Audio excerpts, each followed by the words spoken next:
Hey, what's up? Splatter here. Recently, I got bored, which is a really, really bad thing in case you couldn't tell already.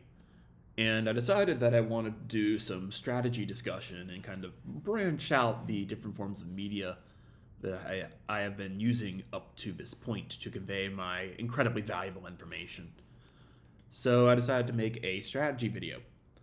Um, For this video, I'm going to go over primarily match strategy. So once you have, a set of robots you picked out, either in a quals match or elims match, how do you play that out in order to give yourself the best chances of winning the match, winning the event, and going on to have success over the course of a season?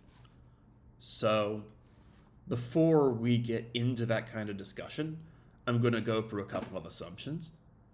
First, I'm going to kind of assume you all already know the game rules.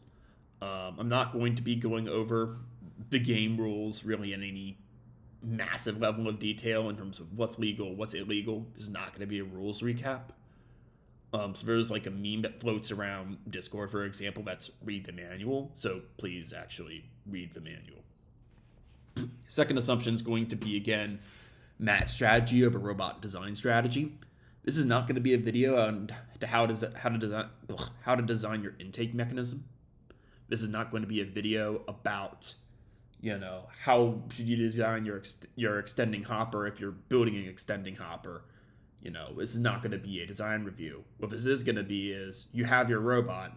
How do you win with it? Another assumption for this video is we're going to be focusing on describing and trying to work out what the meta is probably going to be for mostly district events, regionals, maybe somewhat DCMP. World's metagame is a whole different animal, and it's pretty hard in a lot of cases to project what it's going to be for a game like this before we've even seen real matches. Obviously, we just saw Kettering's, I think it's like the mid-build invitational thing where like you're halfway through build season and we bring a bunch of kit bots. That's something, you get to see the game in action, but there's not really much strategic depth to it at that point. We're also going to be assuming that we can kind of rank each robot on the alliances. So I'm going to draw in robots right here. 3 red robots. And I'm going to draw in 3 blue robots as well. And I'm going to draw numbers in these robots. They're very crudely drawn. But I'll be drawing robot number 1, robot number 2, robot number 3. And I'm going to do this for red as well. When I say red 1, red 2, red 3, or respectively blue, we're going to be ranking these robots by offensive capability. So we're going to be assuming that if you look at pure offensive output, red 1 is generally more powerful than red 2, which is generally more powerful than red 3, and the same for Blue Alliance. Obviously, these comparisons aren't clean. It's hard to say necessarily that one robot's just better offensively than the other. Maybe one's better under defense. Maybe the other one's better when it's free firing. But this is a rough ordering that we'll be using for strategic discussions. This will help inform us and kind of give us a vision as to what, for example, sending over a defender might actually look like. And finally, I don't really care if I make mistakes and I have to re-say some words, if I stumble over my words a bit. That's just the reality of this, and if you're not used to Splatter doing this kind of stuff, then get used to it, because it's going to happen a lot. So hopefully you all will find this video informative, and hopefully it can kind of guide some of your strategic discussion and give you some ideas as to how you're going to go about and win some quals matches or elims matches or DCMP or whatever your goal is for the season. So when I talk about strategy to my teams, some of which are, pretty well known, the way I always start strategic discussions is working backwards. And a lot of these kinds of problems where you have I don't want to say complex game, but a complex system, it's often easiest to work backward from the rewards you're chasing. So for most robots, or for a lot of teams, their goal is to win. It might be winning a lot of district points, it might be winning an event, it might be winning a DCMP, it might be winning worlds. But most teams want to win. So how do you win? Well, in pretty much every single year where it's been relevant, focusing on rank points, RP, has been kind of the name of the game, right? In most years, the way you win an event is you get on Alliance 1, 2, maybe 3. You get on the top seeded alliance, and you take advantage of the bracket's favorable structure for those top seeds to go on a run, get to finals, and pull off a win. And in order to get one of these alliances, you generally want to get a lot of ranking points. That will help you seed highly, and if you're seeding within the top 4 to 5 teams, there's a really good chance that you'll be on one of those top 3 alliances and have a good shot in elims. So the question then becomes, okay, if winning the match, so if getting a lot of ranking points leads you to be more likely to win the match, then how do you get these ranking points, right? What are the ranking points in this year's game? I know it sounds basic, but the kinds of things we discuss here are going to inform different strategy aspects later on in the conversation. So, okay, there are 6 ranking points in this year's game, right? A win gets you 3 of them. So you get 3 ranking points for a win. That means get 3 ranking points from something else, or up to 3 ranking points from something else. This year, the 3 ranking points are as follows. So first is 100 fuel at any point in the match. 100 fuel, if this is like 5, and that's number 5, then we're talking like a square of roughly this size, all of this fuel getting scored at some point in the match. There is a ranking point for 50 points in climbs. That's between autonomous and endgame across all the robots. And then there is a 360 fuel ranking point.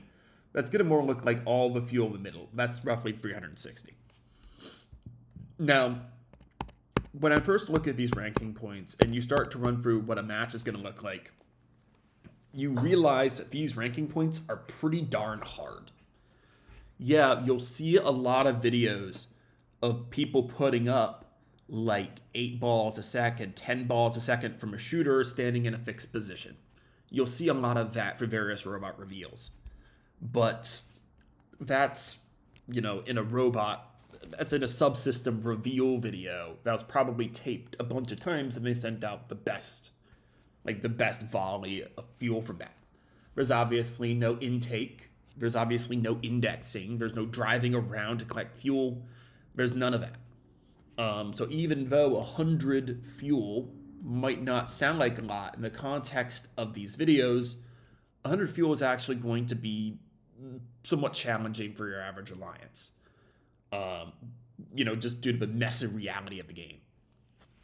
360 fuel is going to be a lot more challenging. 360, and sorry, that 3 looks absolutely terrible, but 360 is just going to be a real reach for a lot of teams. There will be some teams, though, that can hit 360 somewhat consistently. Those are going to be your teams that appear in like FRC top 25s and stuff like that. Sorry, I kind of need to blow my nose. But yeah, 360 is going to be a reach for a lot of teams, and those are mostly going to be picked up by teams who are going to be seeding highly anyway. So in my view, the real interesting ranking point is the 50 climb point ranking point. Interestingly, the most a single robot can get in terms of climbing points is, hopefully I don't mess this up too badly, 45. If you get 30 from endgame, and sorry for my AC, and 15 from autonomous, you only get to 45. So someone else is going to have to climb. And bear in mind, there is no mobility points in this game. So you do not get anything from just moving around. And so what this does is it kind of dissuades teams a bit from going for those higher level climbs. If you know you need another robot in order to get the ranking point, committing resources to a level 3 climb becomes less valuable. But we'll get to that in a bit. But when you put all of this together, when you put in, the 100 fuel ranking point being maybe a bit more challenging than it initially seems like, the 360 ranking point being a pipe dream for a lot of teams, and the 50 climb ranking point being, needing 2 robots and someone to hit their auto, most likely, you wind up with a situation where a lot of your ranking points are going to come from winning, right? The win and loss RPs, or I guess win and tie RPs, are going to be a large percentage of the RPs that actually get earned in this game. And that's going to have some ramifications as for how quals matches play out, as we're going to get to very shortly. So, okay, we've talked about our 3 ranking points. We've talked about what each of these ranking points is and how hard they might be. How do you chase them, right? If we claim that in order to win the event, you want to seed highly, so get an alliance 1, 2, 3 or something. In order to do that, you need RPs. How do we go about chasing these things? How do we get those RPs? Well, the most important thing is going to be fuel, right? We've kind of established that the most consistent way to get one of these additional ranking points is to reliably hit 100 fuel. That's the one ranking point that a single robot, I think, can do somewhat reliably. But the thing is, this 100, as mentioned earlier, is harder than it looks. Not only do you have the realities of physics of, chasing these balls, intaking these balls, you have to deal with a lot of stuff that just goes on in an FRC match that don't show up in these, TikToks. Not only have to deal with that, but you have to deal with shifts. So of the, 2 minutes, 40 seconds in a match, you can only actually shoot for 1:50. And if you're climbing the end game, that's maybe more like 1:40. So you have to deal with that. You have to deal with defense. So if you're red and you're on offense, you could always have one of these blue robots, probably blue 3, go over and play defense against you. That's going to reduce your ability to actually score these game pieces.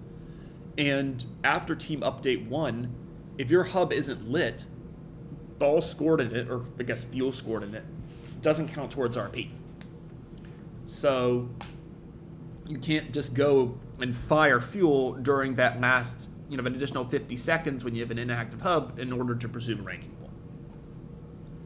So you look at all of these things going on, all these factors, and I think that this, if I can grab this and just clean up this canvas a bit, I think it's going to be a lot more difficult than a lot of teams think it's going to be. So that's kind of what we're looking at in terms of chasing ranking points. So kind of going back to wins. Wins, in my projections, are going to account for roughly 60%, maybe even closer to 70% at some events, of all ranking points earned at a competition. The 3 ranking points you get for a win, they can only go to 1 alliance, and obviously they're only half of all available ranking points. But I think 60 to 70% is a fair mark for what percentage of ranking points that'll be that, at the end of the day, wind up coming from wins and, I guess, ties. But ties are pretty unlikely in this game. So what does this say about an event, right? What it says is that because so many of your ranking points come from wins, and because of how valuable defense can be in getting wins, I think a lot of robots are going to shift to playing defense earlier than at other competitions. When you looked at a game like 2025, for example, you look at Reefscape, you wind up in a situation where, yeah, you can play defense, but defense in general doesn't produce the same net benefits when it comes to odds of winning a match compared to just filling up a reef of more coral. This year, however, defense, I think, will be more critical in terms of actually getting that match win, and in order to chase ranking points, more teams and more alliances might be willing to do that early. In particular, like if you have, for example, Blue 1 is a top seeded team, and we're only halfway through all the quals. Maybe we're at qual like 50 out of 100. This blue one knows that, hey, we want to make sure we win this match more so than anything else, more so than chasing ranking points to maintain the top seed.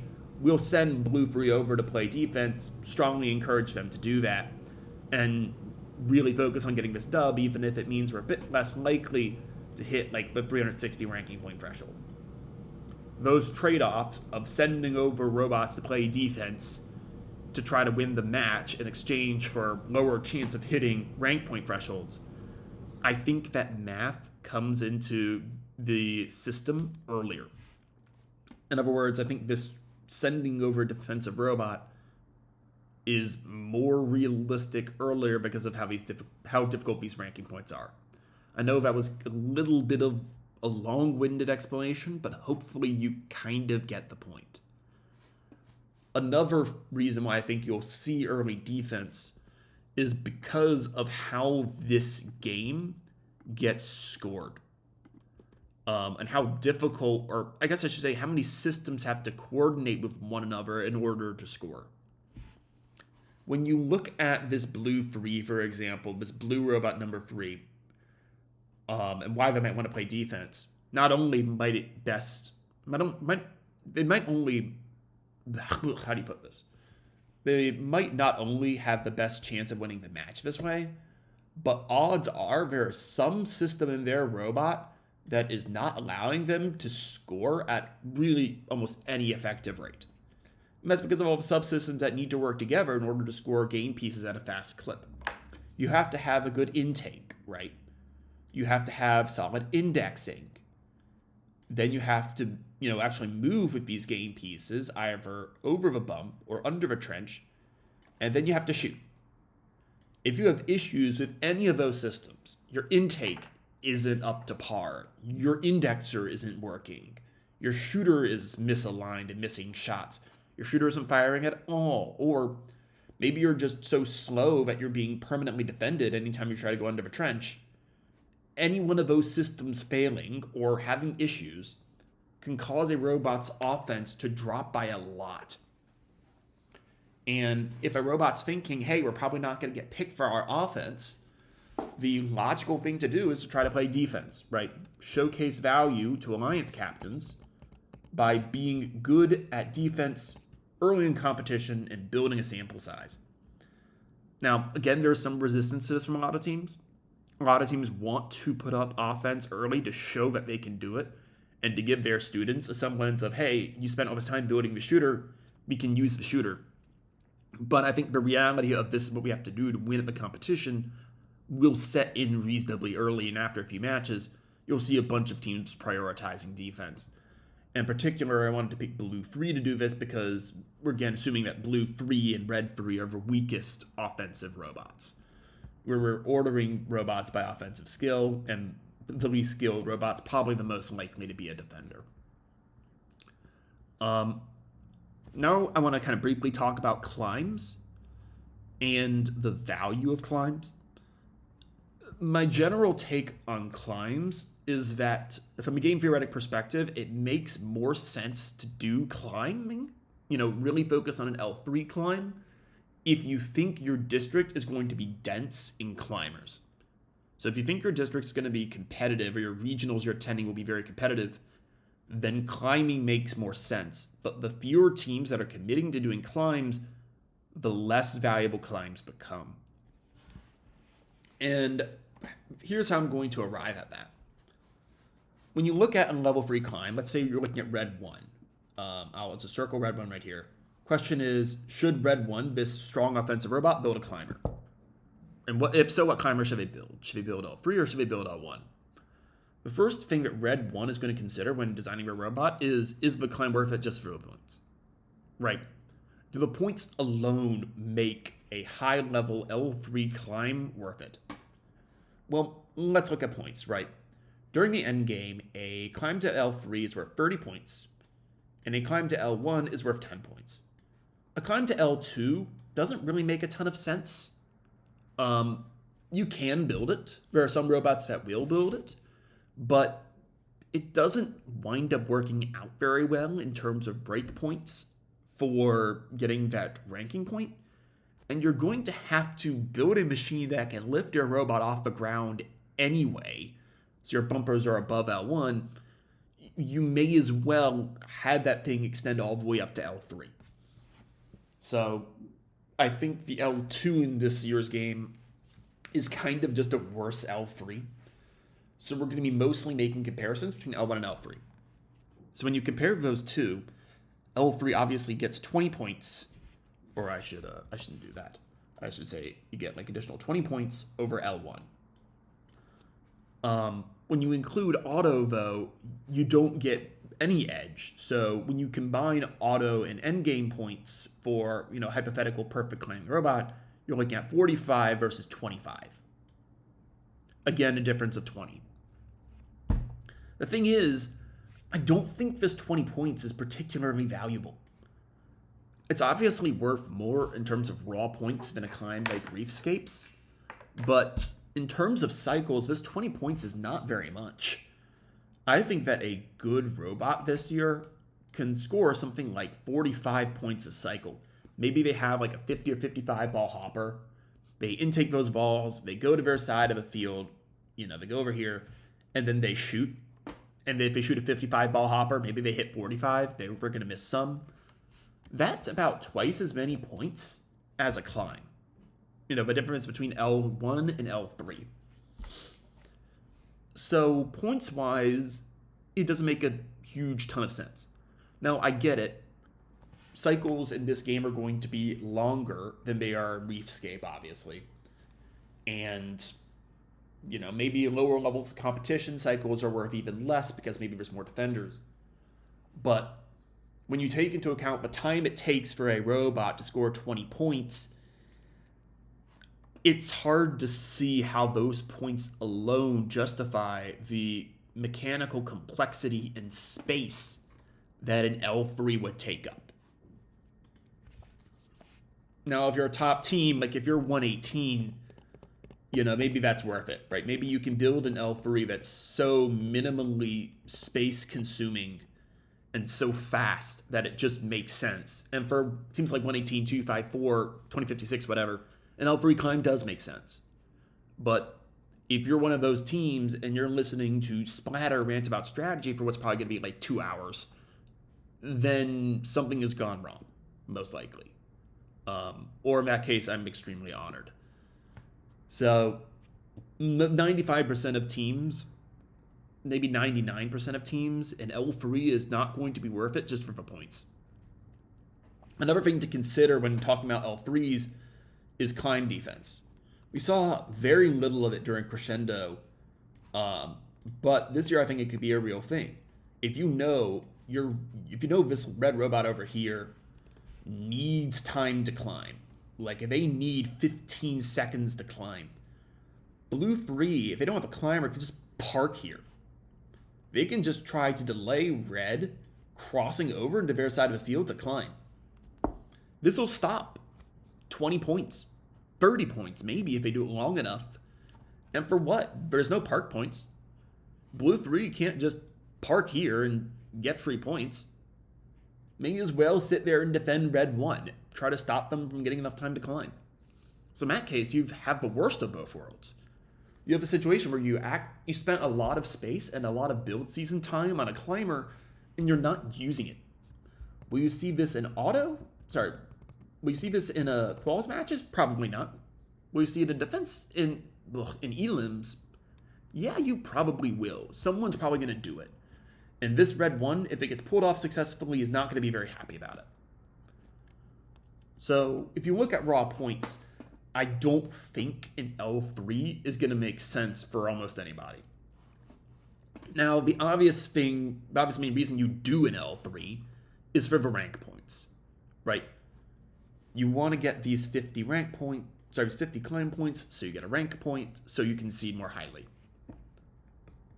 This is where I think it can be very region dependent, because if red 1 does an end game climb and they hit their auto climb, which is a big ask by the way, they get 45 points. So they'll earn the ranking point if one of robot 2 or 3 can climb at all. Do they at least have an L1 they can hit in the end game?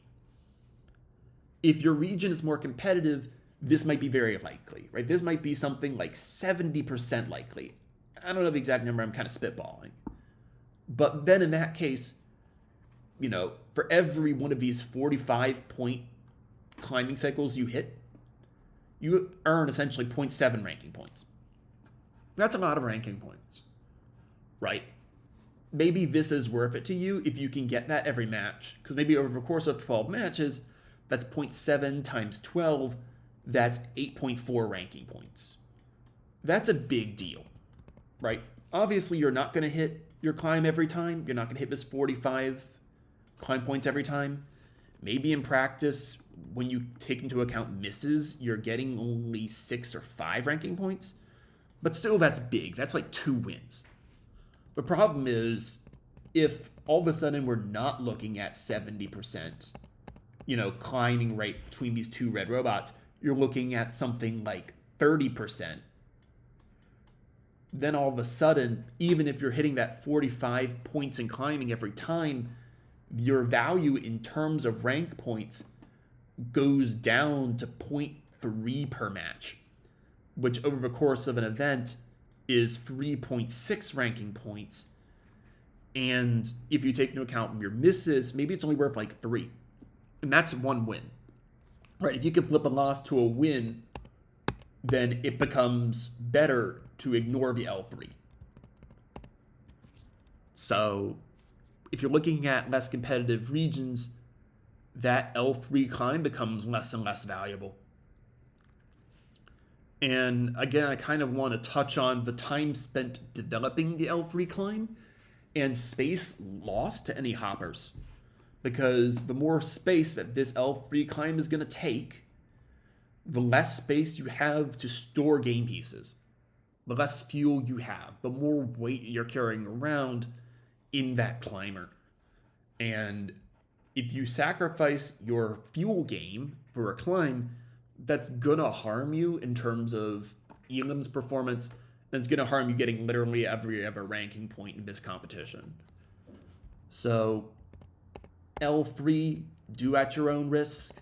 I think it makes sense for some top teams in some more competitive regions, or I don't even want to say competitive, regions where these 2 bots, Red 2 and Red 3, are more likely to have an L1 they can hit.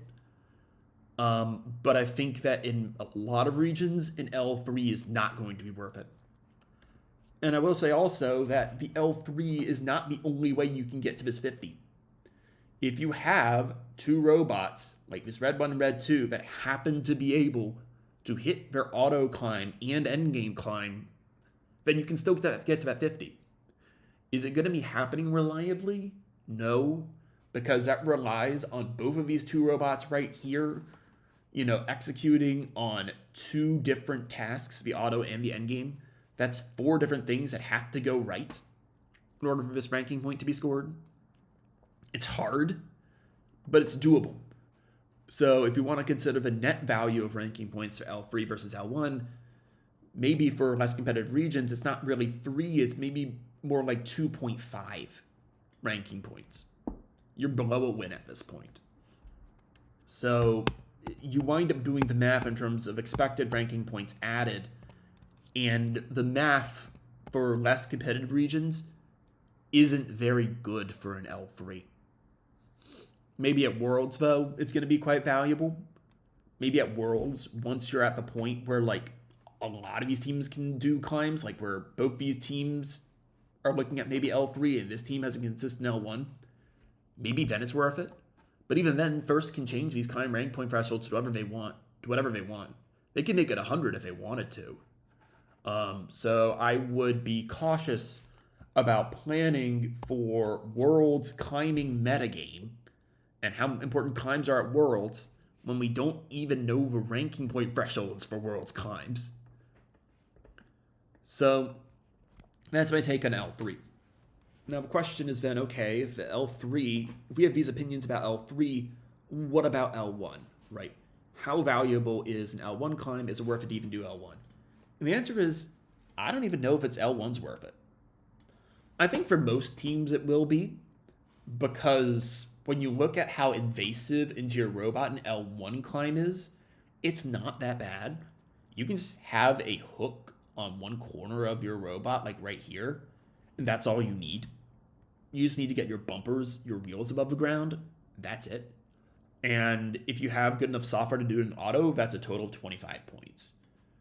Given that you can also synergize with anyone who happened to bring an L3, I think if you can do an L1, it makes sense. But that being said, that's going to take up a considerable amount of development time, then it doesn't make sense, right? At the end of the day, we're talking cycles that might be worth something like 45 points, and you're building a mechanism that can at most do 25. The math just doesn't add up for that to be a major focus of your team. And if you're not talking about doing the climb and auto, well, it's down to 10. At that point, that's almost equal to your preloaded 8 game pieces. You know, it's just not, the math just doesn't math. So ultimately with climbs, I think it comes down to what region you're in, it comes down to what your robot's capabilities are, and what kind of timeline you're looking at for build. I think climb, though, is one of the easiest things to cut this year, given how valuable fuel is. So that's my take overall on the climb. Next topic that I wanted to cover is bump versus trench, which is if you're this red robot number 1, do you want to build a robot that can go under the trench? Are you satisfied with just going over the bump? Or are you satisfied building a robot such that you can only go under the trench? Like, is that okay?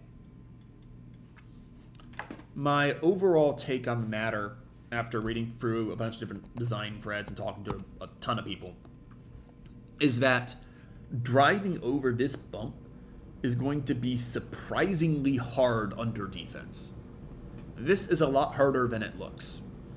This is both looking at robots doing it in real life, testing it out in a full-size practice field, looking at it in sim, whatever have you. This process can be particularly brutal. In sim, it's already kind of annoying, because sometimes you will think you're shooting from like right here, and you have a wheel on this bump, and your shots are going wide, and it's a mess. Sometimes you wind up landing on some fuel cell right here, whatever this thing is that you missed, so you just don't see it, and you drive, and oops, now you're beached, or you're shot off at a weird angle you don't expect. So in sim, it's already bad. But when you take into account potential defense, it becomes even worse. If you're this red robot and you come up, I don't want to draw here. If you come up onto this bump and blue 3 comes up to meet you and stop you right here, what are you going to do? You know, if you're already on this bump, how are you going to react? Well, you can try to push straight through, right? You can try to just go past them. Sorry, I should remove this. The problem is, blue 3, this blue defender, I'm saying, gets to just sit on the ground, have better traction, and be lower down than you. Your bumpers are going to be higher, their bumpers are going to be lower. If you play football, or just really know physics, this is an issue. Red 3 is just going to have more power and is going to be more effective at pushing you back. You can try to strafe side to side, right? You can try to move right to left. But again, you have to move both right to left and forward. You have to get past the defender. And traction, again, is already an issue. Or you're on this hill. Blue 3, if they're good at defense, is going to have an edge in stopping you. This is going to be a real problem. And for teams that rely on the bump, it's going to be even worse.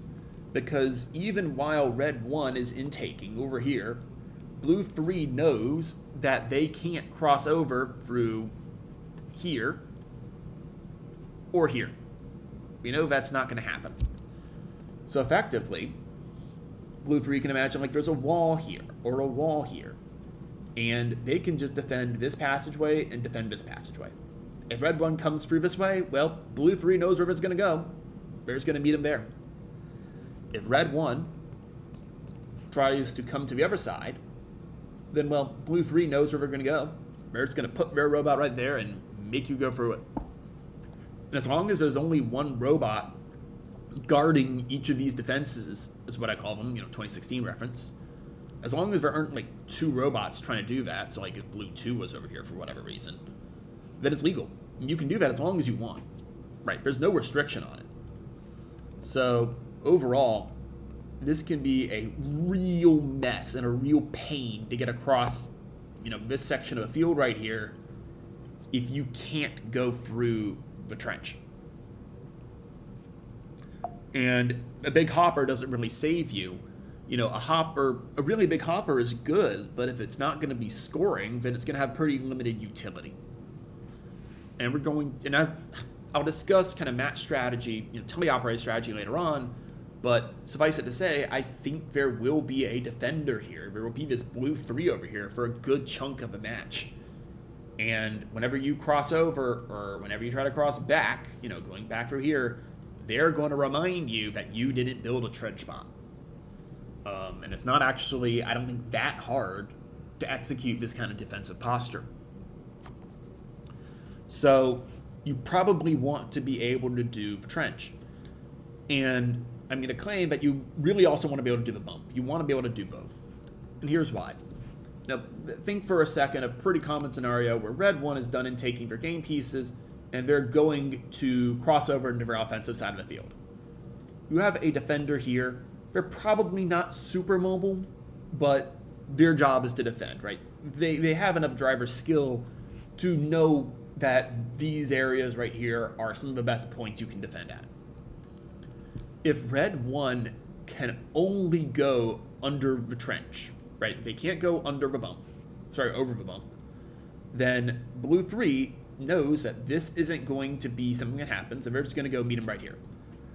If red 1 wants to not meet blue 3 in this trench, they have to go all the way around. In which case, blue 3 knows that's happening, and they're going to go over here as well. There's only two places red can cross on opposite sides of the field. Blue 3 can meet him up here, or red 1 can take the long way around. And that consumes a lot of time, and blue 3 gets a little bit of a win, even if red 1 manages to sneak through. However, if red 1 can do both the bump and the trench, then as red 1 moves this way, blue 3 has to make a decision. Blue 3 has to try to defend the trench over here, or they have to commit to defending the bump. Chances are, if red 3 is not the most mechanically gifted robot, red 1 could just make a bolt for the bump, for example, and blue 3 is too late. They hit maybe around here, but by then red has enough traction to where they might be able to shoot from there. Or at least, they can spin off and they're kind of free. Or similarly, if red 1 decides, we're going for the trench, blue 3 can try to make a pin. There might be a pin that happens here, but you can only do that for 3 seconds. And either way, red gets to go free. So the fact that red 1 could do either of these things kind of freezes blue 3 here and makes it so whichever option red 1 takes, they're a lot more likely to be successful in traversing the field. And when you look at that optionality, I think that's going to be key to getting fast cycles despite defense, and as a result, a pretty big key to doing well in elims. Now, obviously, in order to do this, you have to make some sacrifices. You have to build a robot that's capable of going over the bump, and a robot with a hopper small enough to go under the trench.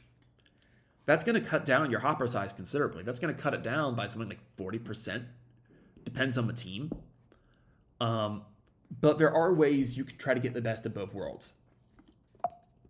I don't have access to the 2056 robot or the 254 robot, but they will probably build a hopper or something that can go up and down based on game state.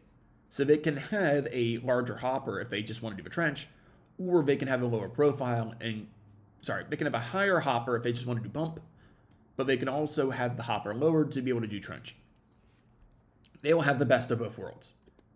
But you are probably not 2056. You're probably not 254. So, and this kind of goes into engineering a bit, and we're talking match strategy, not engineering strategy. But one option you could do is to build a net, right? You could build something on top of your robot here that can passively extend up if you fill it up a ton and allow you to have a bit more capacity if you're going over the bump, but sag enough to allow you to go into the trench. It's probably not going to be as efficient as to what those top teams build. It's probably not going to be, V-bot that shows up top 5 or something on first updates now or something. But that'll allow you to get a taste of the best of both worlds scenario, and I think for a lot of teams it'll be worth their time. So when we look at this kind of optionality here, the ability to go under the trench and over the bump, I think it's not too hard to see how being able to do both well is going to be really important, given the risks of either not being able to cross this line or getting beached on a game piece here, getting beached on some fuel, and then having to have your teammates rescue you. So that's why I think you probably want to do both. So from here, I want to talk a bit about the bump, not the bump against the trench, we just did that. I want to talk a bit about what auto looks like. So what does autonomous look like during the match? In order to do that, I'm going to move around these robots, and I'm going to get a bit of water because my voice is getting a bit hoarse, because of course it is. During autonomous, all of these robots have to start on the line here. They can kind of start over here, barely touching the line, but they'll have to be touching the starting line in order for this to be a valid starting configuration, valid starting position.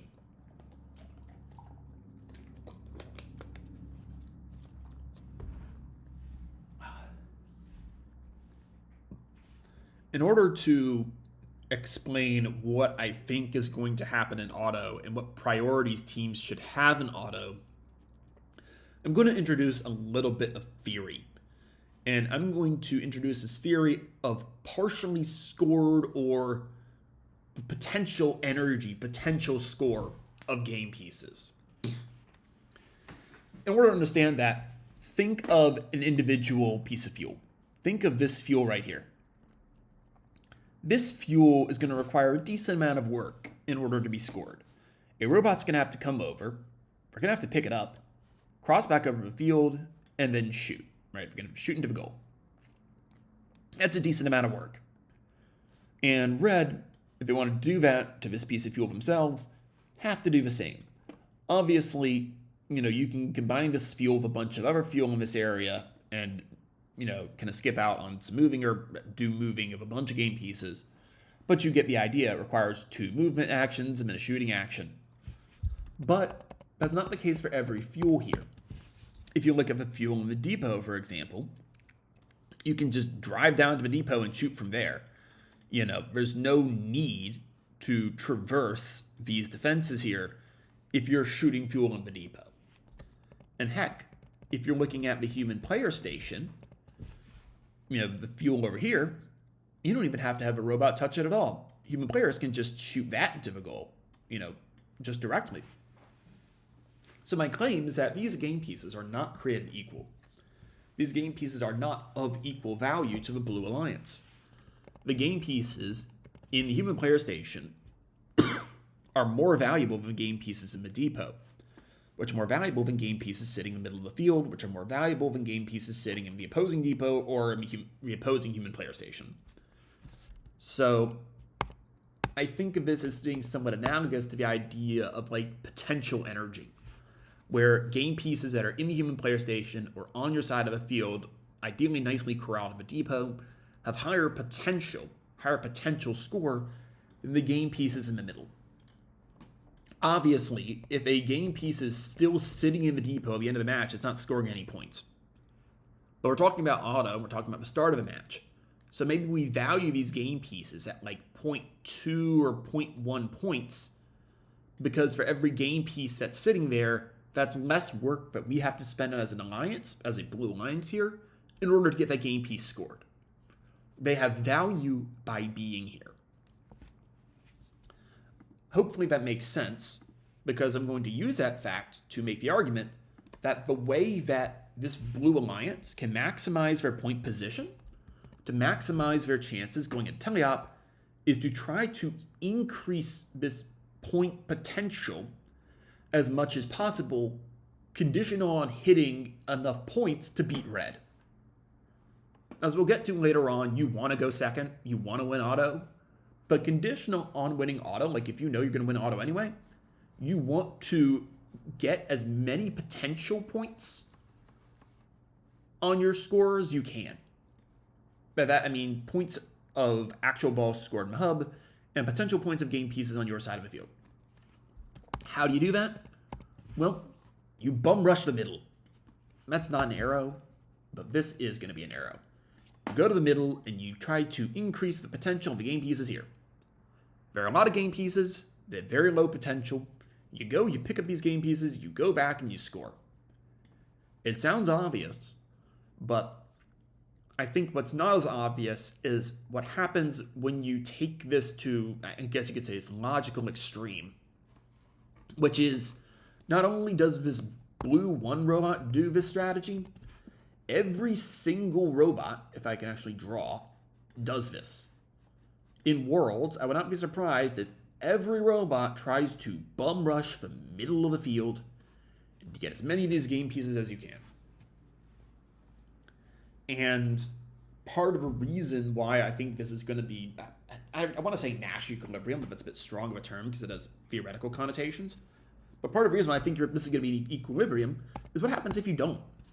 Like, what happens if blue bum rushes the middle of the field, ignores this depot almost entirely, and red doesn't? Like, maybe red goes to the depot first, maybe red 2 shoots their preload first,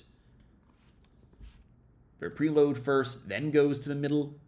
Maybe red 3, dumps off the human player station. Why does this blue strategy win?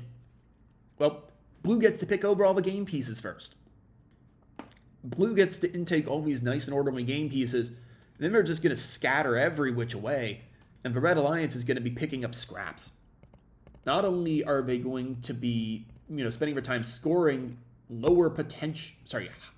game pieces that already have potential, they're going to have to deal with this mess of game pieces in the middle of the field.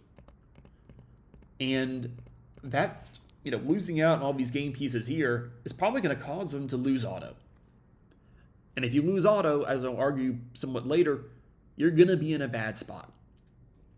Blue Alliance is going to come out of this with a higher score, more potential for fuel being here and red not having fuel here, and the ability to set up with more time for their first offensive shift. This is a bad position for red. So how does red respond to Blue Alliance just bum rushing the middle of the field? Do the same thing and beat blue to it. And once both alliances are locked into this situation where they're just going for middle as fast as possible, neither of them wants to stop. Neither of them wants to concede this middle part of the field. And that is essentially a Nash equilibrium. Once both alliances start doing this, neither is incentivized to deviate from it.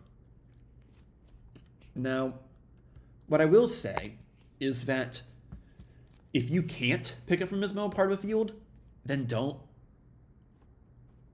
What's really important coming out of auto, more so than this theory of partially scored potential score of game pieces, is the value of winning auto. The reason why winning auto matters so much is because you get much more setup time for your first offensive shift. Let's say in this case red loses auto, because we've been doing that we've been doing that a lot recently. Red loses auto. They have only 10 seconds to prep before their offensive shift happens. What is that situation going to be? What is this Red Alliance going to look like at the start of those 10 seconds during that transition phase? Well, chances are their hoppers will be empty. They will have almost no game pieces left in their hoppers because there's a good chance they shot them all. If they went and used up this depot, there's no fuel there either. I know I made a mess of that, but you get the idea. And there's a good chance that one of these robots here, maybe like Red 1 for example, is on the climbing bar from auto. They have to lower themselves off the climbing bar in order to pick up game pieces. Doing all of this in 10 seconds just is not a lot of time, but it is plenty of time for blue to send over a defender. There's blue 3 to get over here and to start causing havoc. For them to just go all around and mess with red. This is a bad position for red to be in as a result of them losing auto.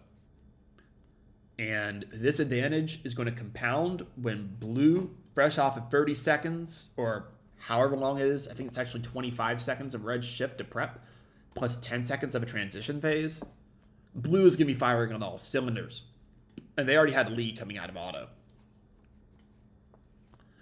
So if you don't think that you can be productive in auto going to this middle part of the field, if you don't think you can contribute a lot to the score going to this middle part of the field, just don't. Winning the auto is more important than having these, extra game pieces over here. Now, the good thing is, for this bum rush, the middle theory, is that there's a heck of a lot more game pieces in the middle of the field than there are in the depot, or in each robot's preload, which I believe is only 8. And the human player can just score from the human player station. They can just shoot without the robots needing to help.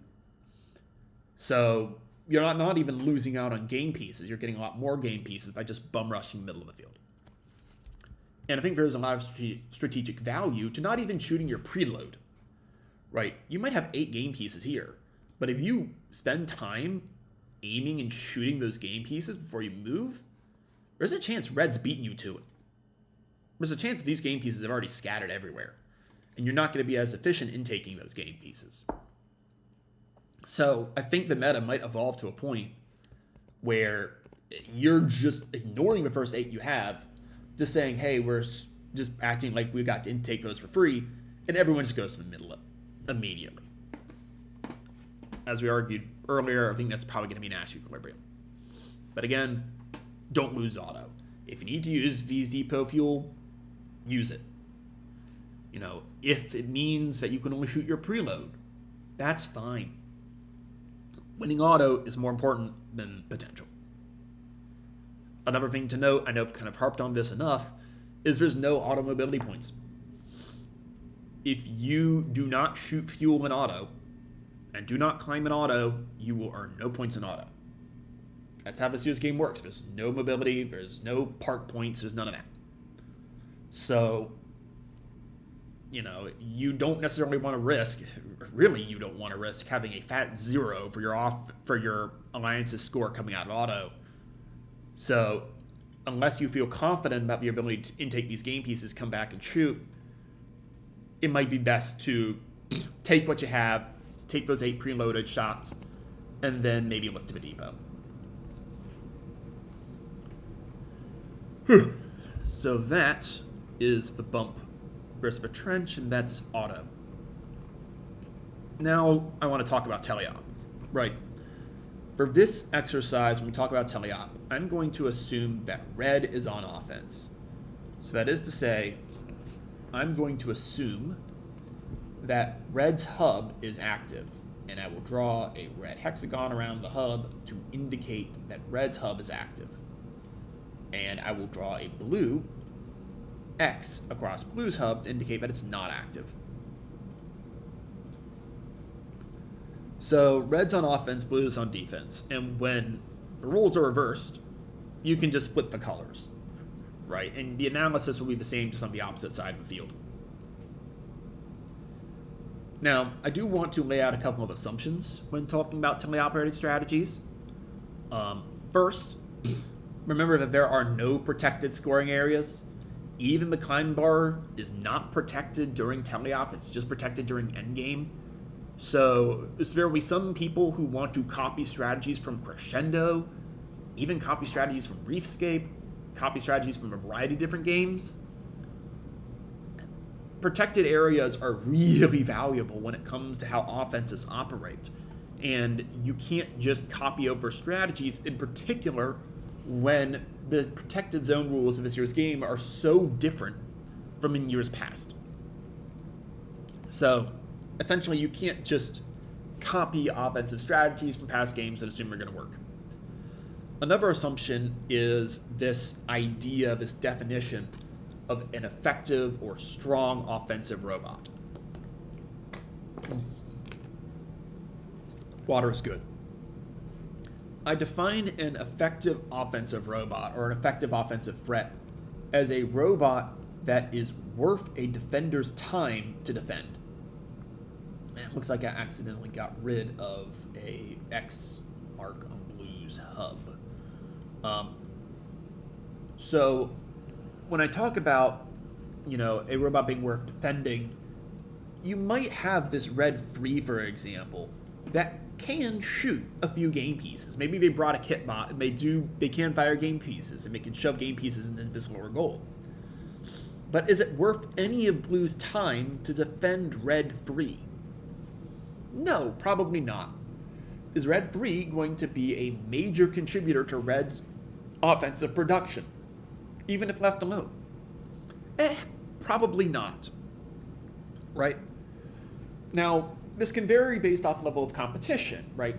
What is worth defending might vary between a district event, DCMP, Worlds, whatever have you, right? Maybe a kit bot, a well-built kit bot, is worth defending at your local event, but maybe it's not worth defending at your district championship, or certainly wouldn't be worth defending at Worlds.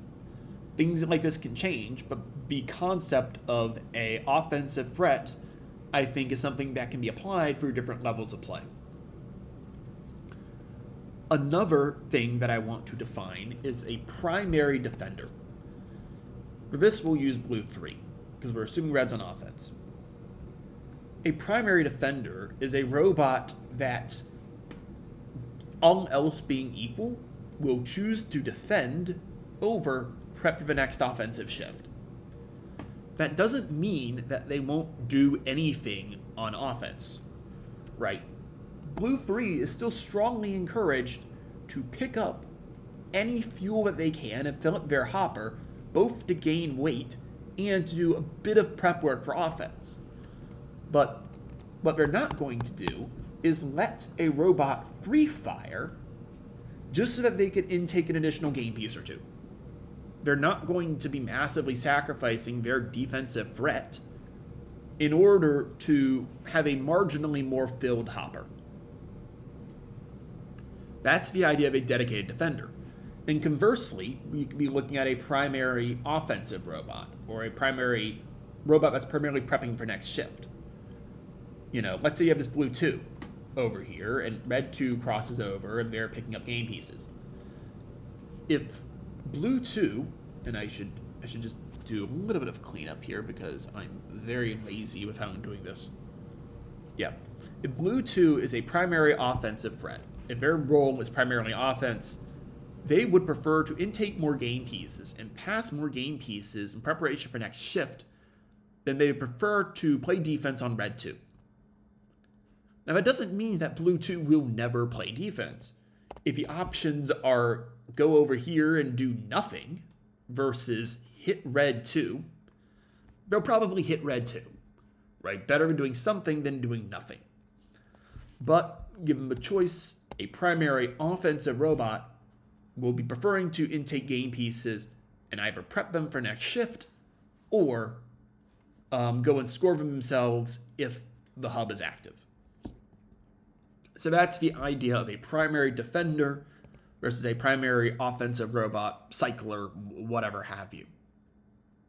The other thing that I want to mention here is I'll be using a lot of game theory to do my analysis, or to back up my analysis, just as I have previously. Just because game theory says something will happen doesn't mean it actually will happen. But I think that as more people get more driving practice and more experience, and the meta becomes more refined, you will have more teams get closer to what game theory predicts. Game theory doesn't cover, I don't want to say irrational actors, but yeah, kind of irrational actors, students working under time pressure. Understandably, not everyone's going to be perfectly playing by theory. They're not robots. The robots are in the field. So TLDR, this is a prediction, not reality, but I think over time, you will start to see more convergence to some of the ideas presented here. So When we talk about teleoperated strategy, the first thing that we need to ask is this match a blowout? Because this is actually the first decision point when it comes to how you think about Teleop. Remember, we're trying to maximize ranking points here. So if you know that a match is going to be a win or a match is going to be a loss, regardless of what you do, then why bother focusing so much on the win or loss? At that point, you focus on the 100 ball ranking point or the 360 ball ranking point, most likely if you're the winner, or your 50 climb ranking point or something like that. These are the actual things that can vary based off of what you do in the match. If a win is secured, it makes all the sense in the world to chase these. Now, the strategy, if this is the case, becomes pretty degenerate in the sense that if you know that you are going to win, like let's say Red knows they're going to win, their strategy is all offense all the time. Everyone is in taking game pieces and everyone is cycling back and everyone's scoring as much as they can. And even when they're in the defensive shift, they're just passing. Right, they're just prepping for their next offensive shift. They may as well be playing solitaire. The crazy thing is, Blue's incentivized to do the same thing. Even if Blue knows they're likely to be losing, if there's nothing they can do to win this match, if there is nothing they can do to pull out this win regardless of how much defense they play, they're not going to play defense. They're going to try their hardest to hit this 100 fuel ranking point, and all of them are going to be prepping for offense too.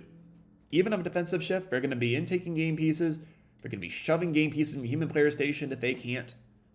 They're just going to try to get that 100 ranking point, 100 fuel ranking point, come out with one ranking point and call it a dub. That's what they're incentivized to do. Now, obviously, if you have one robot that's trying to get picked for defense, maybe they go on defense anyway. But at that point, it's so match dependent that it's hard to make that prediction on a PNG file in early February. But if both sides are playing for ranking points and it's a blowout, that's what we're going to do. I'm not going to spend much more time, though, discussing this case because, well, that's just what's going to happen. Robots are going to just score as many game pieces as possible. It's not very strategically deep. So we're going to actually assume that that is either not the case or you're in elims, in which case, the only ranking points are for winning or losing anyway. So from this point onward, when we discuss strategy, we're working under the assumption that this isn't a blowout. Winning and losing is actually up in the air to some degree, or you're in elims and that's the only thing you can play for. So when we talk about offensive or defensive strategies here, I think the first decision point is how many offensive threats are there on this red alliance, right? These are, again, robots that can either intake game pieces, pass game pieces, score game pieces, whatever have you, to the point where they're worth defending. If it's 0, and we're going to cover all our cases here, then red is just completely and utterly cooked. If none of these red robots can actually score any game pieces whatsoever, red has almost no chance. At this point, you just get creative. Maybe you plow game pieces into the human player station. Maybe you just say, hey, red won. We don't have a great offensive option, but you're the best we have, so do your thing. Hope to hit your shots, I guess. Hope blue is somehow even worse. There's not a ton of strategic depth here because you're just kind of cooked. I guess what I would say is this human player station's your friend. If you can't shoot, just throw a plow on your robot and hope your human player or human players can. But this scenario becomes uninteresting pretty easily, and blue pretty much plays solitaire. Blue just does whatever maximizes their score and realizes that if they just focus on offense all the time, red can't keep up. Red just doesn't have a firepower. Another option is the single red offensive threat. So let's say you have red 1 right here that is an offensive robot, and I should probably make it darker. Like this robot is an offensive threat. Red 2 isn't, red 3 isn't. If you want to deal with this you're going to have to get creative because there is a really good strategy that blue can use to deal with this, which is essentially hound this guy. Hound the one robot that can actually play offense. Let's move red 1 away from the climbing structure for a bit. But if red 1 is the only robot that can play offense, then blue 3 can just stick on them like a glove on a hand and really limit this red 1's production. If red 1 is trying to shoot from here, then blue 3 is right there by their side. If they try to cross over, blue 3 is crossing over with them. If they're trying to intake, best believe blue 3 is trying to stop them. I think that's going to be reasonably effective, but that does have a counter. You know, this kind of defense, which is, you use your red 3, your least capable offensive robot, to try to cancel out blue 3, right? You essentially try to make red 3 and blue 3 locked in this battle of bumping and try to spring red 1 free to do whatever offensive things they want to do. And these two robots are kind of doing their own thing. That's one approach. But I think Red Alliance can do something even more dastard. Sorry, I think Blue Alliance can do something even more dastardly here. And then for this, we need to introduce the concept of zone. Zone versus man-to-man. So, a bit of a tangent, but when we talk about defense, there are two main defensive ideas that I think will come up in this game a lot. The first is man-to-man, and the second is zone. So to describe man-to-man, imagine you have this blue 3 defending red 1. Right, this defense is happening.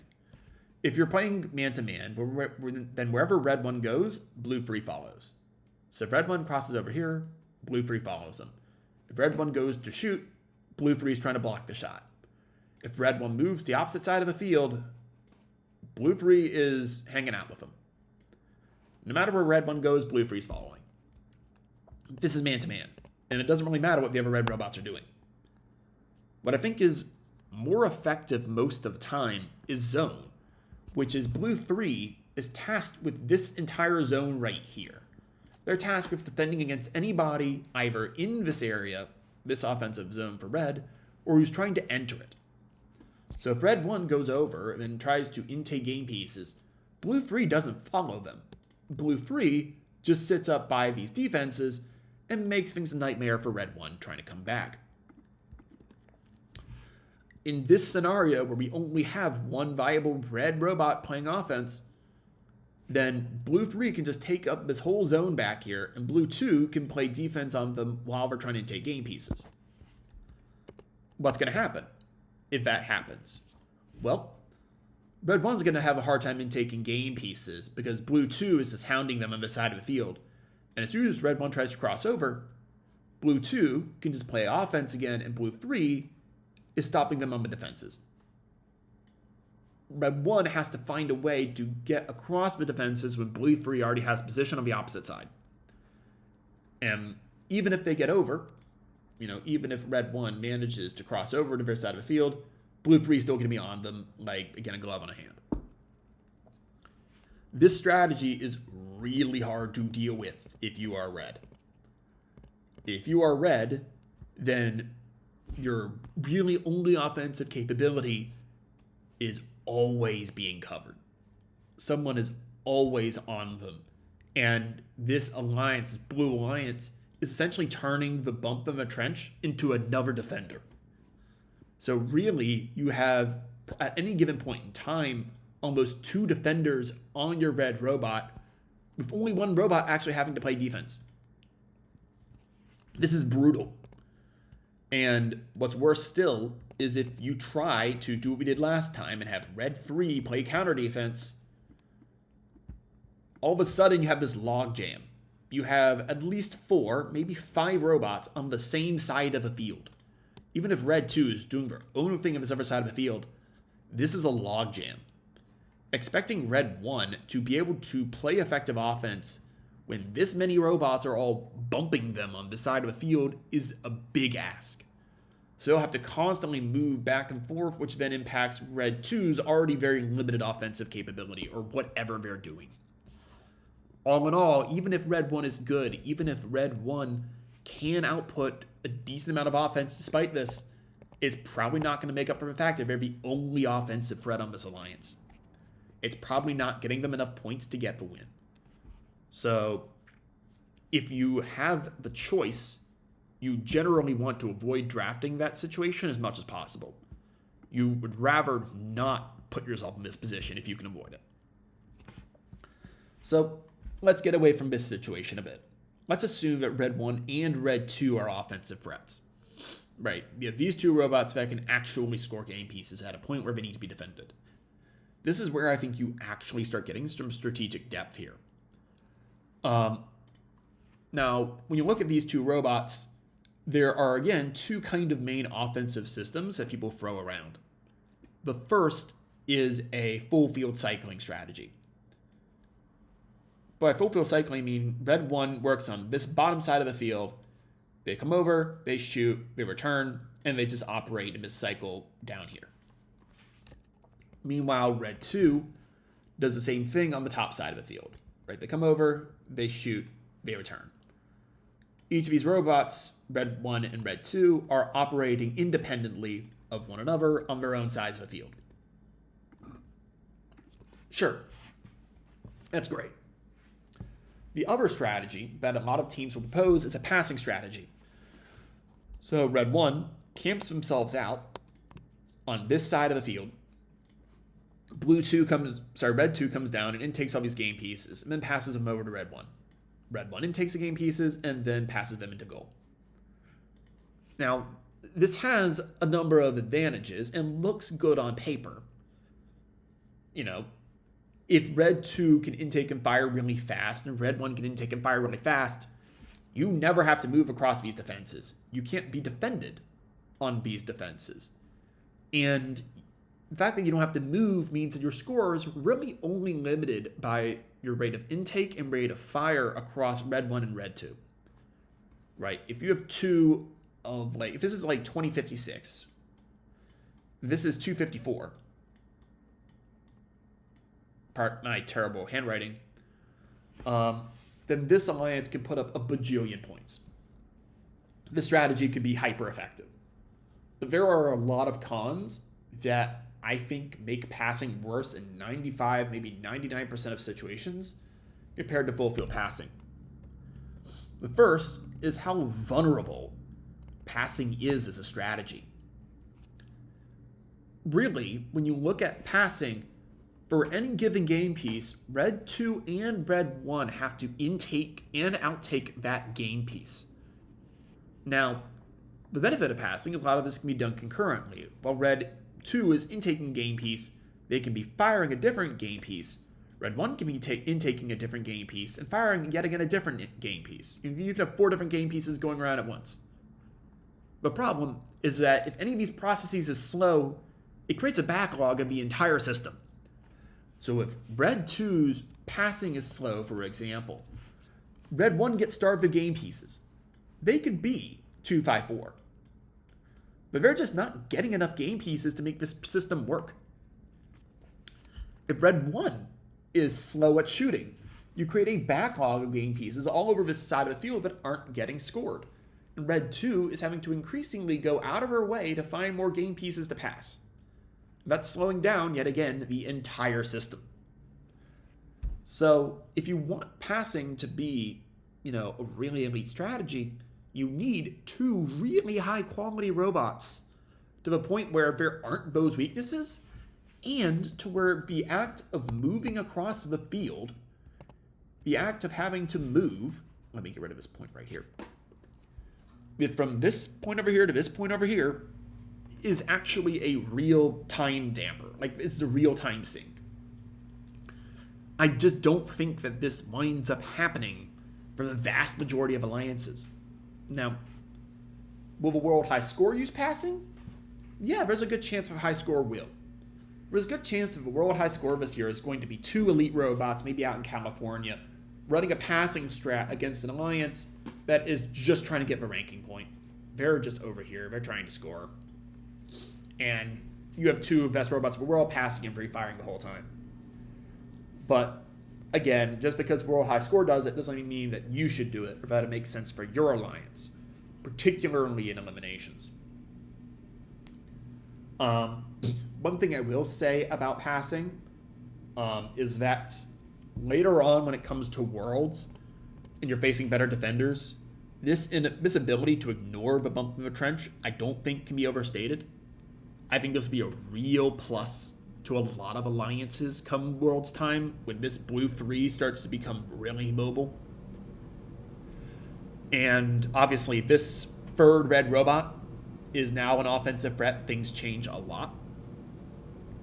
But we're again talking about district events, we're talking about maybe DCMP, we're talking about regionals. That's not necessarily going to be coming into play at this point. So yeah, passing is not a bad idea, but I think in practice at 99% of alliances, it hits too many limitations to be better than just two robots full field cycling. One thing you will have to deal with in terms of two robots full field cycling, and this is more of a technical thing than anything, is shot interference. So if, let's say, Red 2 comes over and they're shooting, and Red 1's shooting as well, these balls could hit each other. They can knock each other's paths off. This is something you will have to consider. This is something you will have to game plan for before a match. But this is more of a technical thing of I fire than you fire, or we try to aim our shots in a way that they don't hit each other, or whatever. This is more of a shooter-specific kind of deal than it is real match strat. But it is something worth noting. So these are what these two robots are doing. What is Robot 3 doing? What is Red 3 doing? Well, my claim is that Red 3 is probably best served as a counter defender, in the sense that Blue 3, in this case, might try to defend one of these red robots, either trying to defend Red 2 or Red 1 through a zone or man or something like that. And because Red 3 can't play offense at a high level, that's our assumption, they're just trying to stop Blue 3 from being a menace. That ability to free up Red 1 and Red 2 creates more value than Red 3 can deliver on offense. So ultimately, I think this Red 3 probably becomes a counter defender when they're on offense.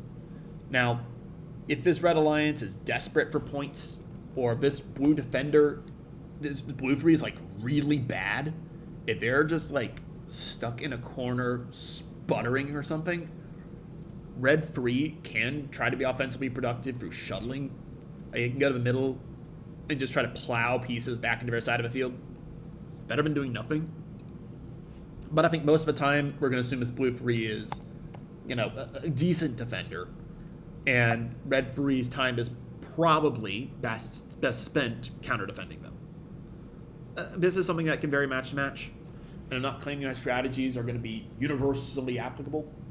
But I think that's a general rule of thumb, general good idea for how Red's going to be running their offense.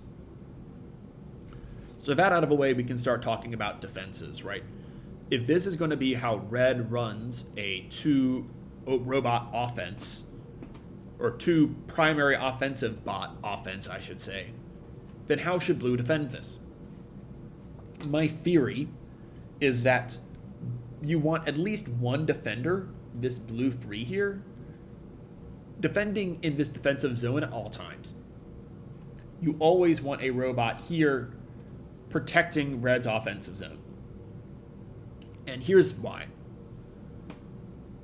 For a lot of these binary star systems, with Red 2 and Red 1, two offensive threat systems, letting one robot free fire reliably is a big problem. If you just let this robot stand wherever it wants and outload its clip into the goal whenever it wants, there's a good chance that alone might score enough points to put your winning chances in jeopardy, just to really be a thorn in your side. And we want to avoid that as much as possible.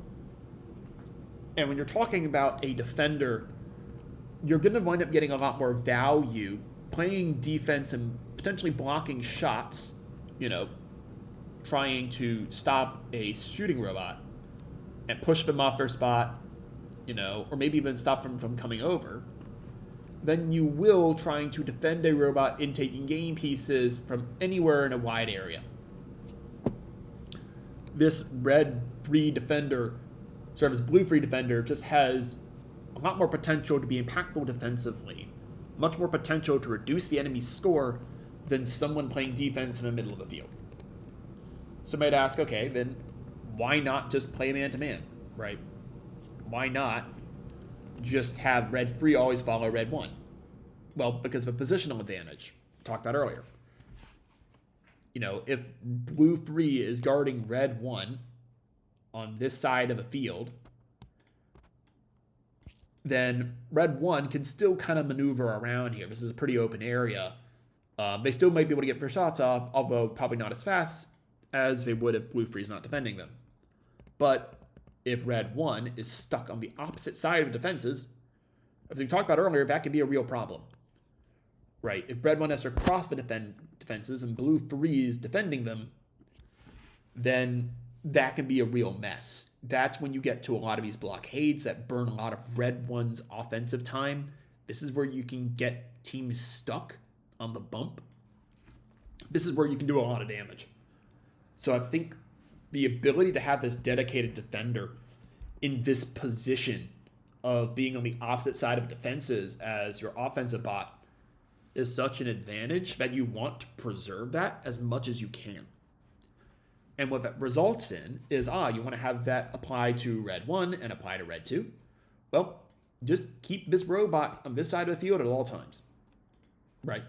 That way it doesn't matter if it's red one trying to cross over while red two intakes. So like red two might be intaking, red one's trying to cross over, or even reverse, maybe red one's intaking and red two is trying to cross over. You always have somebody there to cause problems. You never have to worry about red one trying to race through and then you following them. So that's why I think you probably want at least one defender of a defensive zone, all if not the vast majority of the time. Even if red one and red two at the moment happen to be intaking these game pieces. They have to come back to their side to score eventually. And the other reason why I think blue free probably wants to be defending is what else would they do? Right. You could have a situation where blue free tries to set up offense, right? Or they try to prepare for the next shift. But remember, this is blue free, right? This is the weakest of your free offensive robots. It's hard to see this robot providing more value on offense than the value they get playing defense. It's hard to see how this robot net benefits the alliance from shuttling game pieces during their defensive shift. So, especially in elims, I think this blue free being on the side of the field is almost a given, at least in my book. Now, the other thing to note about this defensive structure is, well, why not run two defenders, right? If this blue free is being so effective, why not run blue two there as well? I think this is a bad idea. I'll change that. I don't think having blue two here is necessarily bad, but as soon as this blue one starts to play any form of defense, this whole blue alliance is cooked. Having any more than two defenders at any given point in time is bad news bears. Because at that point, you are spending so little prepping for your next offensive shift that what happens is all these game pieces gravitate toward red side of the field. Even if they're not getting scored, they're all gravitating there. And trying to intake game pieces from over here, cross two defenses, and score them during your offensive shift is just a piece of work. The lack of prep work that this winds up having, if blue one tries to play defense, lack of prep work just kills you. It just kills that offensive shift. And if you want to pull off the win, I don't think you can afford to throw away your next offensive shift like that. So maybe blue two can play defense. In some situations they will. Blue one, I don't think can. Blue one, if you want to have a decent offensive shift coming up next, has to be prepping for it. Otherwise, you get to that case where, again, all the game pieces move slowly but surely to the red side of the field, and you're just cooked. So what this creates is a relatively small set of defensive options for Blue Alliance here. Essentially, you have one robot defending almost at all times, one robot doing offense at almost all times, and everything that can vary from this Blue Alliance's perspective on the defensive end is from this Blue 2, right? This is going to be the center point, this Blue 2, of how Blue is setting up their defensive scheme. You could run man-to-man, as I said earlier. You could have a situation where, Blue 3 goes on Red 1, Blue 2 goes on Red 2, and they go man everywhere they go. So, like, if Red comes down here, then Blue 2 follows them. You could have that.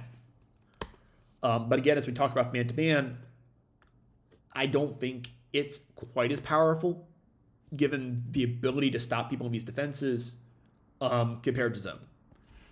So what I expect you'll probably see is this Blue 2 playing a level of zone defense in the middle of the field, right? Blue 3 takes the back zone, Blue 2 takes the middle zone. And the idea of this defensive scheme is that Blue 2 has kind of an option. They can choose to defend Red 2 or Red 1 if they wanted the middle zone, or they can intake game pieces and they can pass them over depending on the game state. If Red 1 and Red 2 are not making good progress, if they're not being particularly effective on the offensive end, and if Blue 3 is holding on before pretty well, then Blue 2 can again focus on this kind of offensive prep work for the next shift. If Red 1 and Red 2 are causing massive problems, or if there's one robot like Red 1 that really needs to be shut down, then Blue 2 can play a bit more aggressively on them. You can even have situations where this Blue 2 plays defense depending on where Red 1 is. If Red 1 is on this side of the field, so like if they're over here, then Blue 2 is defending them. But as soon as they cross over to try to score, that's when Blue 2 takes the opportunity to get the next shift prepped. I'm going to refer to this as like 1.5 defensive scheme, as like 1.5 defender scheme, because you either have one dedicated defender or 2 dedicated defenders, depending on some variable. In this case, Red 1. But no matter what you call it, I think this kind of zone idea with this Blue 2 playing a hybrid role is going to wind up being meta. Now, again, this hybrid role varies a lot from situation to situation. I think in playoffs, it also varies alliance to alliance. When you're looking at this Blue 2, if this Blue 2 belongs to a higher seed, then it probably can do a lot of offensive things.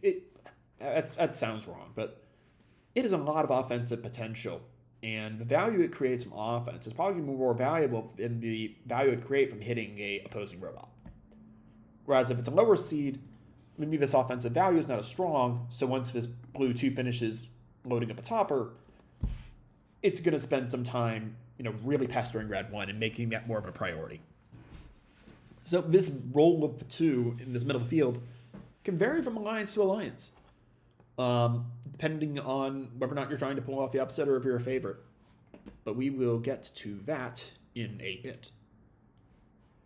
Now, I do also want to go over a case where we have 3 primary offensive robots. So let's say Red 1, Red 2, and Red 3 are all offensively capable. They're all threats. I think the way you defend this is going to vary a lot based off of whether or not you're looking at 3 strong robots or 3 weaker robots. If all 3 of these are some of the best robots of the event, then this is probably just a quals match that's just, you wonder why the match scheduling algorithm made it the way it was, because this turns out to be a stomp. And there's not a lot Blue can do here.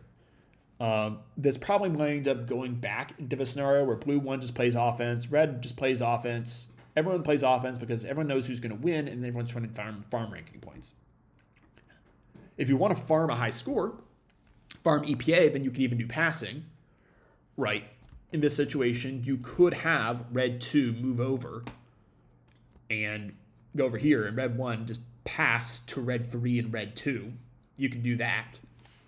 At that point, you can get creative with it and do kind of whatever you want, because again, you're probably just going to win that match anyway. You're just blowing the opposing side out of the water, and at that point, you're chasing, dare I say, chasing clout. And at that point, who cares?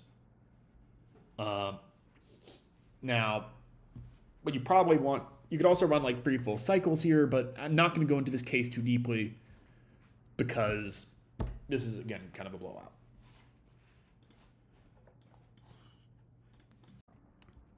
But that is what happens when you have 3 of the top offensive robots in the same alliance. But is this probably actually going to happen? Probably not. At least for Elim's sake, most of the time when you're looking at 3 high-level offensive robots in the same alliance, it's going to be a quals match if you're looking at a district or a regional, which is kind of what we're focusing on here. So I think the more likely case, if you have 3 offensive threats, is if these 3 offensive robots, red 1 for red 3, are each considerably flawed. And in particular, I'm thinking of alliances that might appear as like the 7th or 8th seed at district or regional competitions.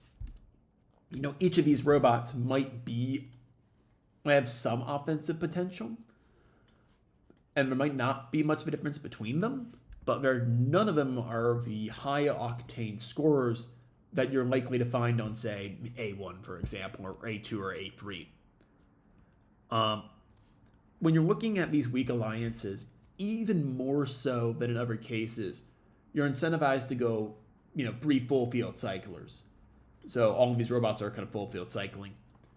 And the reason is very similar to what we've talked about earlier, namely being that the time you lose from having to intake and outtake the same game piece twice, and the fact that each of these 3 robots, probably has some feature of their system that significantly limits their throughput. You put those together and passing just starts to look pretty darn bad. And beyond that, you want to have a strategy that's pretty easy to execute strategically, because you're trying to coordinate the 3 robots that can all play offense to some degree. Cycling is pretty easy to execute strategically. You just go back and forth. Whereas passing requires a lot more coordination, which you might not be able to find in this kind of an alliance. Now, one major con with this sort of strategy is multiple robots on the same side of a field. If you have red 3 on this top side, red 2 on this bot side, the question is, where does red 1 go, right? What does red 1 do? No matter what side of the field they pick, they're going to have to be on the same side of the field with another one of their robots. Meaning red 3 and red 1 are going to be cycling through the same set of defenses. If red 3 and red 1 both need to get up close in order to shoot, like they need to get in this area over here, then they're going to find themselves in a traffic jam. This is not great, but at that point, it's like, what else can you do?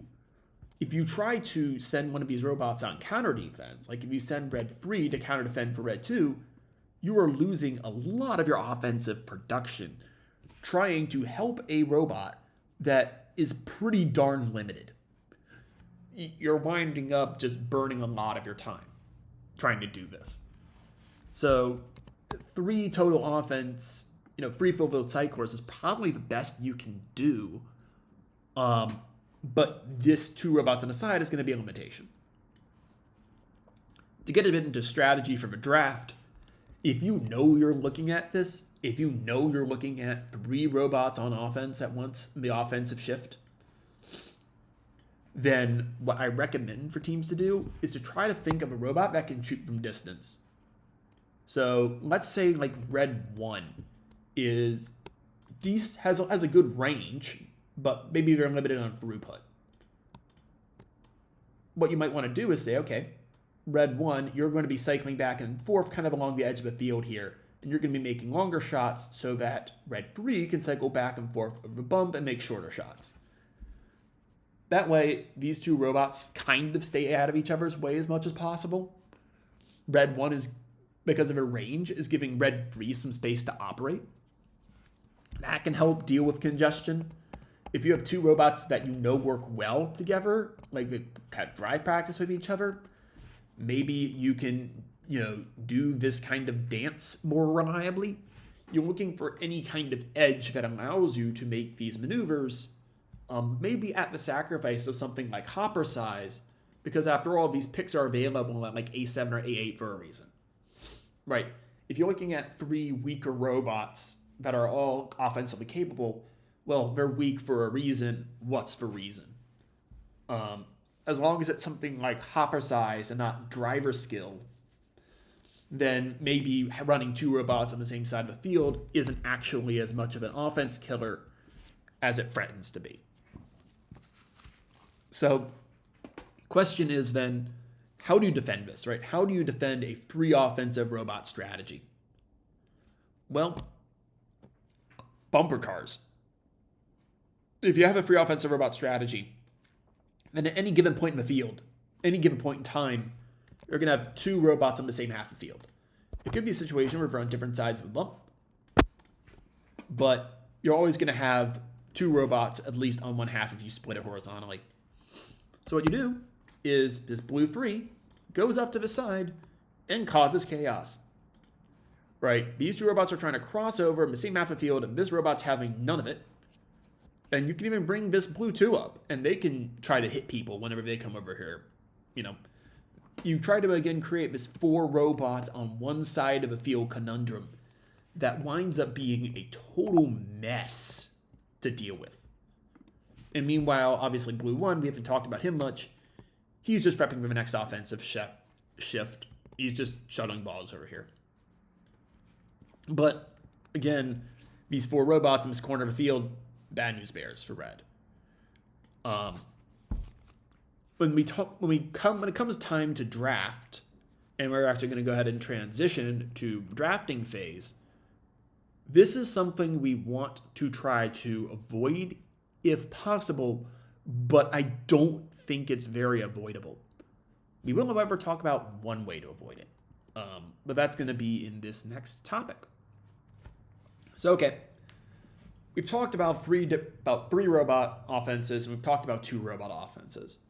The question at this point is, how do you draft then in order to try to either secure wins or pull off upsets, depending on if you're a higher seed or if you're a lower seed? Given that this is how offenses and defenses are likely going to work, what features about robots are you going to prioritize in the draft? Well, I think one thing that's going to happen with every alliance, high seed or low seed, is two offensive threats. Blue 1 and blue 2 need to be productive enough offensively to warrant defending. So do red 1 and red 2. I guess it's more important on the offensive side of the ball. In this case, red's on offense. So red 1 and red 2, need to be prolific offensive threats, at least enough to where a defender might make sense. If you don't have that, then you are going to, yet again, as we talked about the one offensive threat example, you're just going to get bodied. We talk about looking at offensive threats. You should expect this blue 3 to be present in Elam's matches. So any robot that has to fire at a fixed angle, they have to orient and rotate their robot in order to shoot. Expect them to be defended particularly heavily. Expect robots that have to get to certain spots in the field. Like if you have to get within a short range of a hub. Expect robots that have to do this will be defended heavily. Blue 3, in this case, it's just going to go and park wherever red 1 needs to sit in order to score. And not blockading anything about the field. There's no access to the field they are denying. It's perfectly legal. They can do it as long as they want. And they will. They are absolutely going to mess with you by doing this. So when you're looking at trying to make picks, particularly early on in the draft, you want to try to avoid this as much as you can, understanding that this is what defense is going to try to do to you. So given the existence of this blue 3 on defense pretty much the whole time, mobility, scoring versatility, etc. are more highly valued than I think a lot of people will expect on offense. And the ability to shoot accurately in a way that's not prone to being defended is probably going to wind up being more valuable than just how quickly you shoot or even your hopper size. Additionally, when it comes to bump or trench, you would really like at least one offensive threat to be able to go through trench, and at least one offensive threat to be able to do bump. Because if you can't, then you're effectively forming walls. Like if not a robot can do trench, you're building walls here, you're building a wall here, and you are allowing a defender to only consider a very small area when robots cross over, and that could be a mess. So you need at least one robot with ideally the optionality of going under the trench or going over the bump. So that's going to be particularly important when it comes to alliance selection. I don't think two bump only robots are going to work particularly well together. Let's take a look here. When it comes to second picks, a general theme of the draft is going to be defense. This blue 3, I think, has the potential to win or lose matches. If they're good at shutting down red 1 and red 2, that could be a really big thorn in their side. Kind of like what we saw 3-2-1 do in 2024. To the point where that could be a real advantage for lower seeds. If you pick a bad blue 3, though, you're letting robots free fire and just get in a ton of points that they probably shouldn't be able to, given how vulnerable they might be to defense. You're letting robots get away with stuff. So between the value of defense and the value of versatile shooting, scouting this year is going to be even more important than most. And you might want to think about systems that allow you to somewhat accurately track defensive performance or accurately track rates of fire under various forms of defense and locations of shots in order to build an alliance that is not surprisingly rigid strategically, that's not surprisingly vulnerable strategically. So with those kind of broad themes about the draft out of the way, let's talk about what actual picks you're going to be making. Like how you're going to construct your alliance. Well, if you're a top seed, when we're a top seed, we're talking like Alliance 1, Alliance 2, maybe Alliance 3. You're going to have two robots, your captain and your first pick, who are probably going to be pretty darn good. You're going to value with your captain and your first pick, really the first pick because that's all you can pick, highly versatile, mobile offensive machines that can beat a defender ideally. So when you're looking at picking this red 1, you want a robot such that, blue puts blue 3 against them, and this is a pretty good blue 3, like this is a pretty good defender. Red 1 can still operate under that defense. And really you want to create a system where red 1 and red 2 are such strong offensive threats that blue 3 is often stuck making a choice between defending one or the other, and it's pick or poison. You should expect heavy defense. You should expect your opposing alliance, because very likely to be alliance 6, 7, or 8, to have a pretty good defender. So you should be prepared to deal with that.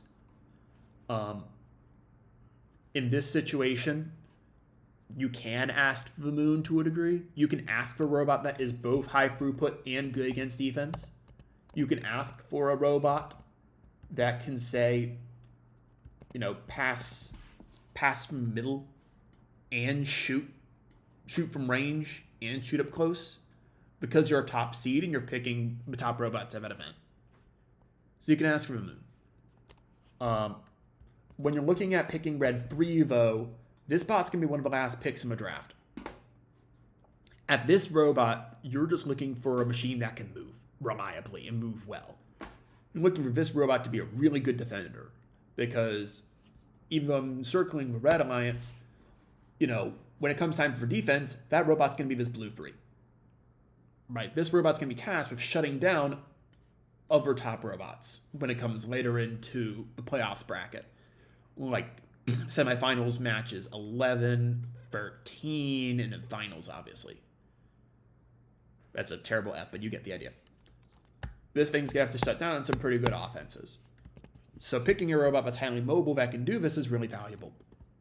And because your Red 1 and Red 2 have enough offensive power to do a lot of work on their own, and because of the issues with a free offensive robot system we talked about earlier, I think it's more than fine to pick a pretty bad offensive threat. To pick a blue 3 in this case that's just bad at offense, maybe even can't do offense, if they are a lockdown defender. And the value that they can create on counter defense, for example, like if you're picking this Red 3 and they're defending over here, the value you can create in this counter defense is going to be more valuable than any offensive capability you can get at that point in the draft. Unless you're going to a super stacked, like, big regional, this third pick, or this, like, a second pick, third best robot, is going to be overwhelmingly defending. And you just want to make sure they can do a really good job up with it, even if they're essentially just a drive base. So that's what we talk about in terms of higher seeds. Let's talk a bit about lower seeds, right? Because this is where it gets a bit more interesting. You're trying to pull off upsets in your alliance 6, 7, or 8, right? You want to even try to win an event as a 6, 7, or 8 seed. Hard, but it's been done before. When you talk about the offensive threats on these alliances, you really can't ask for the moon. You can't just say, we would like our main offensive threat, let's call it Red 1, for Alliance 7, for example. Let's say we're looking at A7. This Red 1 is not going to be the best offensive robot of the event. They're just not going to be available for the first pick of a 7 seed. Or it's not. Or if they are, then they're going to have major reliability concerns, so they're going to throw questions around them. It's usually going to be some problem with, their hopper's not very big, or they're prone to getting defended, or they're fast, but their fire rate's slow, or something like that. There's going to be some challenge with them. So what you're going to have to think about is what weaknesses are we willing to tolerate, and what weaknesses are we not? What is the trade-off we're willing to take as part of being A7, right, as opposed to A1, A2, or A3? Well, in order to figure out what those trade-offs are going to be, the thing that I recommend you do is look to where you actually have an advantage, right? Look to the one place in the draft where A7 over here actually has a better robot than the alliance we're facing off against first, A2, right? So where is A7, if I can actually draw letter A without this thing messing up, where is A7 greater than A2? And that's the second pick, right? That's your second pick is for A7 is going to be better than A2.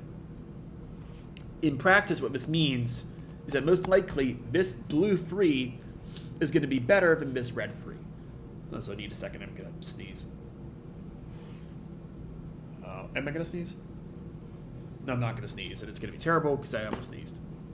But this blue 3 is going to be generally a better driver and a better defender than this red 3, or at least you get to pick this machine first. Let's say this blue alliance is actually a lower seed this time. I know I keep flip-flopping, but A7 is going to get a better defender than A2. That's kind of a core idea I'm getting at here. What this means is that you could, yes, try to pick another offensive threat here. You could try to put together 3 somewhat unreliable, limited offensive threats and hope it works. Or you could take a big swing, pick an offensive threat that's high volume but really high risk and might desperately need help in order to get to their shot scoring-wise, and then pair them with an elite defender. So the idea is that on defense, the second pick is going to be an elite defender. Right? They're going to have their best shot at shutting down red 1 and red 2. And on offense, when they're this red 3, they are going to play an aggressive defense against the opponent's defender. Such that even if this robot's not reliable, even if their best offensive threat, maybe it's their captain, has to get to a specific spot to score, or if they have to get to a very specific angle to score, they can do it because your defender is just better than theirs. Your second pick is just better than theirs, and you can bully their defender with counter defense. I think this strategy is a bit more likely than the free offensive system to wind up with good results, because you can use this really good defender to get this edge on offense where you can essentially beat any form of defensive counter defense. And while you are the defenders, while you are the Blue Alliance in this scenario, you're winning this matchup again, and you're actually landing defense onto these top robots, however much that's worth. In my view, this pure defender, this defensive machine is probably the best use of your resources as a late alliance second pick, assuming you have a robot that can make them pay. If you have a robot that is good enough at shooting such that if they're left undefended, they can be a real threat, then having a defensive pick here is going to be worth it.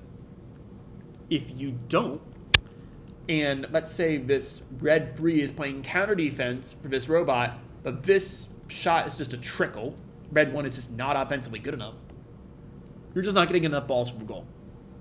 Right? You're playing counter defense for a robot that can't shoot. If you're looking down that situation, then yeah, you're going to run 3 offense. Yeah, you're going to pick an offensive robot at red 3. It's the best you can do, but it's probably not going to net you a win.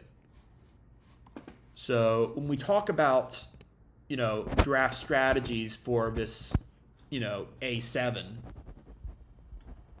what you want to do is, if you can find a high upside pick, even if it needs to be protected with defense, even if it may be a slow lumbering machine, even if it can just go over the bump or something, you take them if you can get your hands on them. You pick an okay offensive threat with your first pick, and with your second pick, you pick a big, good defender. So you have your defender, your second pick, protecting your big offensive threat, and this robot operating independently. And on the defensive end, this robot, this big, maybe lumbering offensive threat, is doing the passing and prepping for next shift, and your defender is trying to cause as many problems as you can. This plays to your second pick as well as any strategy that at least I can think of. And then your backup strategy is 3 robots that can all contribute offensively to a degree, and hope you can outgun A1. Is this going to work? Probably not, but it might be the best option you have if this high upside pick isn't going to be available. If there's no slightly worse version of a big dumper available at that point in the draft. Obviously, this will depend district to district, regional to regional. I'm not claiming that every single draft is going to go this way or that this is always the strategy you should run. But from a game theoretic perspective, this is how you're going to most take advantage of the advantages you do have as being a later seed. Picking that high octane, potentially very offensively productive robot, and then protecting them with the best defender available at that point in the draft. Hoping that you can mask some of your weaknesses with that offensive machine through that defense/counter defense. So that's kind of a draft, and that's most of the, true in-match strategy that I wanted to go over. What this creates in terms of alliance roles is a robot in this red 1 or blue 1 that's always either prepping for next shift or always playing offense. A robot in red 3 or blue 3 that's pretty much all the time playing some form of defense, either defense or counter defense, most likely, unless you're that 7 or 8 seed with 3 offensive threats, in which case they're scoring. And these 2 robots, second best offensive robots, are doing different things based on what the alliance needs them to do. So when you put all this together, actually, I know I've spent an hour and a half talking strategy here. I actually don't know if the strategy is that deep. Most of the difference in strategy ultimately comes down to what these second robots are doing. Are they playing offense or are they playing defense during what shifts?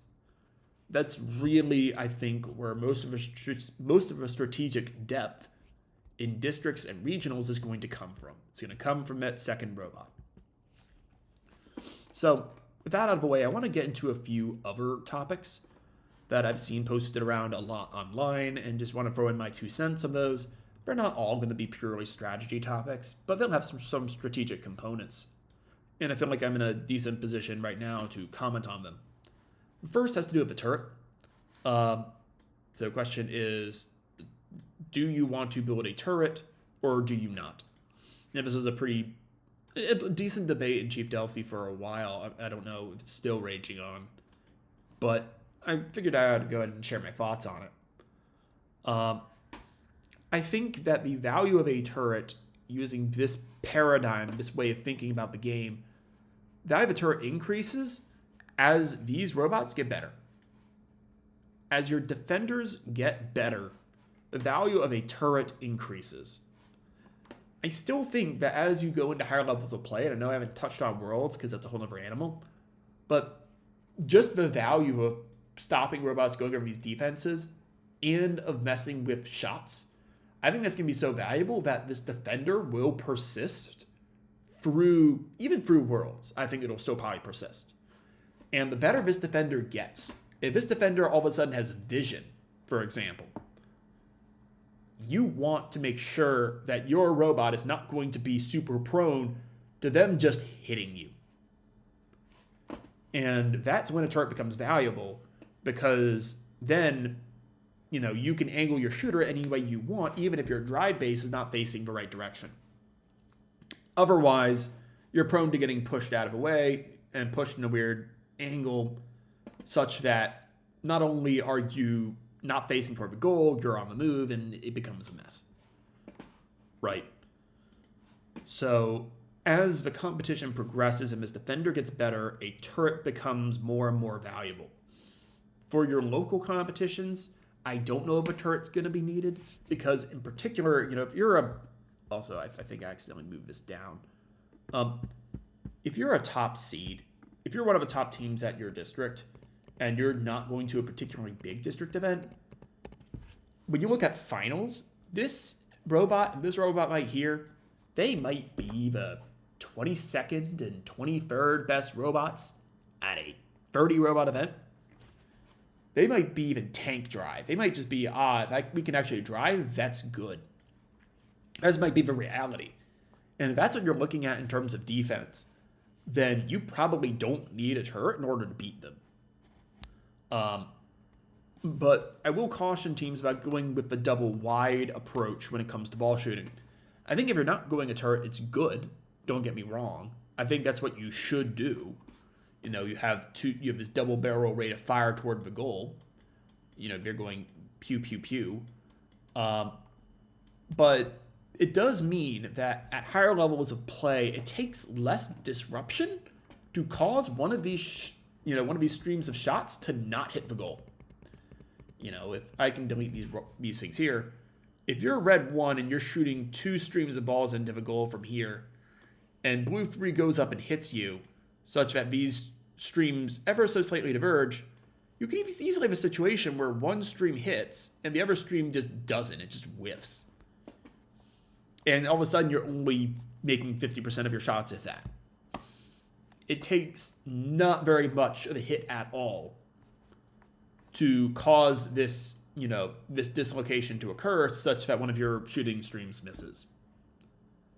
And that makes you perhaps even more prone than a lot of other shooters are to getting yourself defended, even if you can shoot balls really quickly. So when you look at that big dumper archetype, I think it'll do well in district/regionals. I think it'd even do well at DCMP, but come Worlds time, I think that decision is going to be a hard one to work with. I would not be shocked at all if you saw a lot of teams trying to do a rebuild closer to a turret if they want to be like a captain first pick in a world situation. Obviously, we don't know, and I hesitate to speculate too much because of how far away Worlds is. It's multiple months away and multiple phases of competition away too. But as this defender improves, the benefits of a turret are going to become more and more apparent. So that's what I would expect to see going forward. That being said, if you can't build a turret, don't build a turret. You know, it is so much better to have a big dumper archetype, a competitive concept archetype that you have good practice with, than is to have a turret that doesn't work. The latter is how you don't even get picked at your regional or DCMP or whatever. An easy way to not get picked is to have a broken robot. So 95% of teams, closer to maybe 99% of teams, should not be attempting a turret, even though it has massive strategic advantages when it comes to Worlds. So that's topic number one, kind of the turret archetype. The next question is a kit bot, right? Let's say that Blue 3 is a kit bot. How good is it this year, right? Is the kit bot a viable archetype? I think the kit bot's actually pretty solid, right? Obviously, it has a pretty darn limited hopper size. I mean, it's like 18 balls or something. And obviously, it's going to be fixed angle shooter. Its intake's not great, whatever have you. But a well-driven kit bot can absolutely play a lot of roles in this year's game. A well-driven kit bot, ideally a kit bot in Swerve, can play the role of his Blue 3 or Red 3 really effectively. And if it's the best defender in the draft, heck, it might be able to play that level at DCMP, as weird as it sounds. Obviously, come Worlds time, that level of offense production is probably just not going to be good enough. Even if you're getting picked for your defense, most alliances want to see more offensive potential as a backup strat, or at least as the ability to dump your hopper than what a kit bot's going to be able to provide. But I see no reason why a well-driven kit bot on Swerve can't be one of these really solid defenders. Sadly, though, because I think it could be such a good defender, and because it could be even a offensive threat at some lower levels of competition, I think Kitbot gets stuck in lower-seeded alliances. It gets stuck as an early defense pick for like that A8 through like A6 in a lot of events. And that is usually where seasons go to die. That's where you just don't get a lot of district points because you're not winning elims matches most of the time.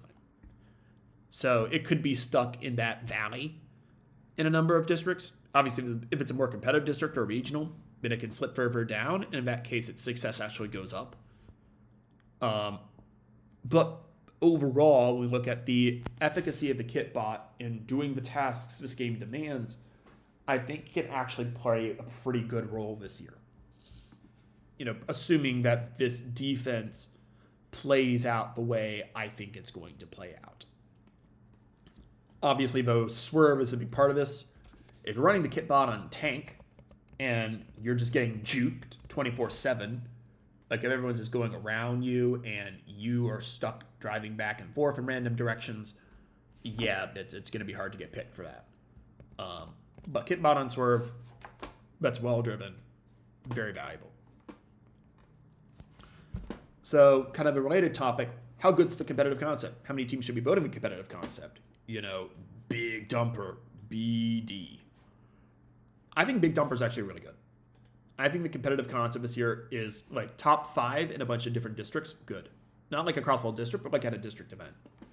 I would not be surprised if you see a number of competitive concepts captaining like anywhere from even A2 in some cases, if it's particularly well built, down to like A5 or something like that. Captaining your first pick around that range. For a lot of districts, I would not be surprised if you see that. When you look at how these alliances want to get formed, saying that you want at least 2 offensive threats, but it looks like 20, but it's 2-0.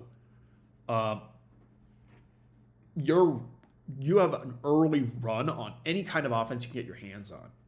Any kind of volume offense you can get your hands on. And Big Dumper does that role really well.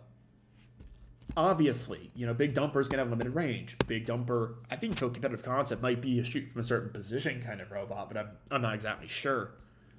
But that level of offensive throughput, even if it is somewhat restricted by not being turreted, for example, I think still going to be really valuable in a lot of events.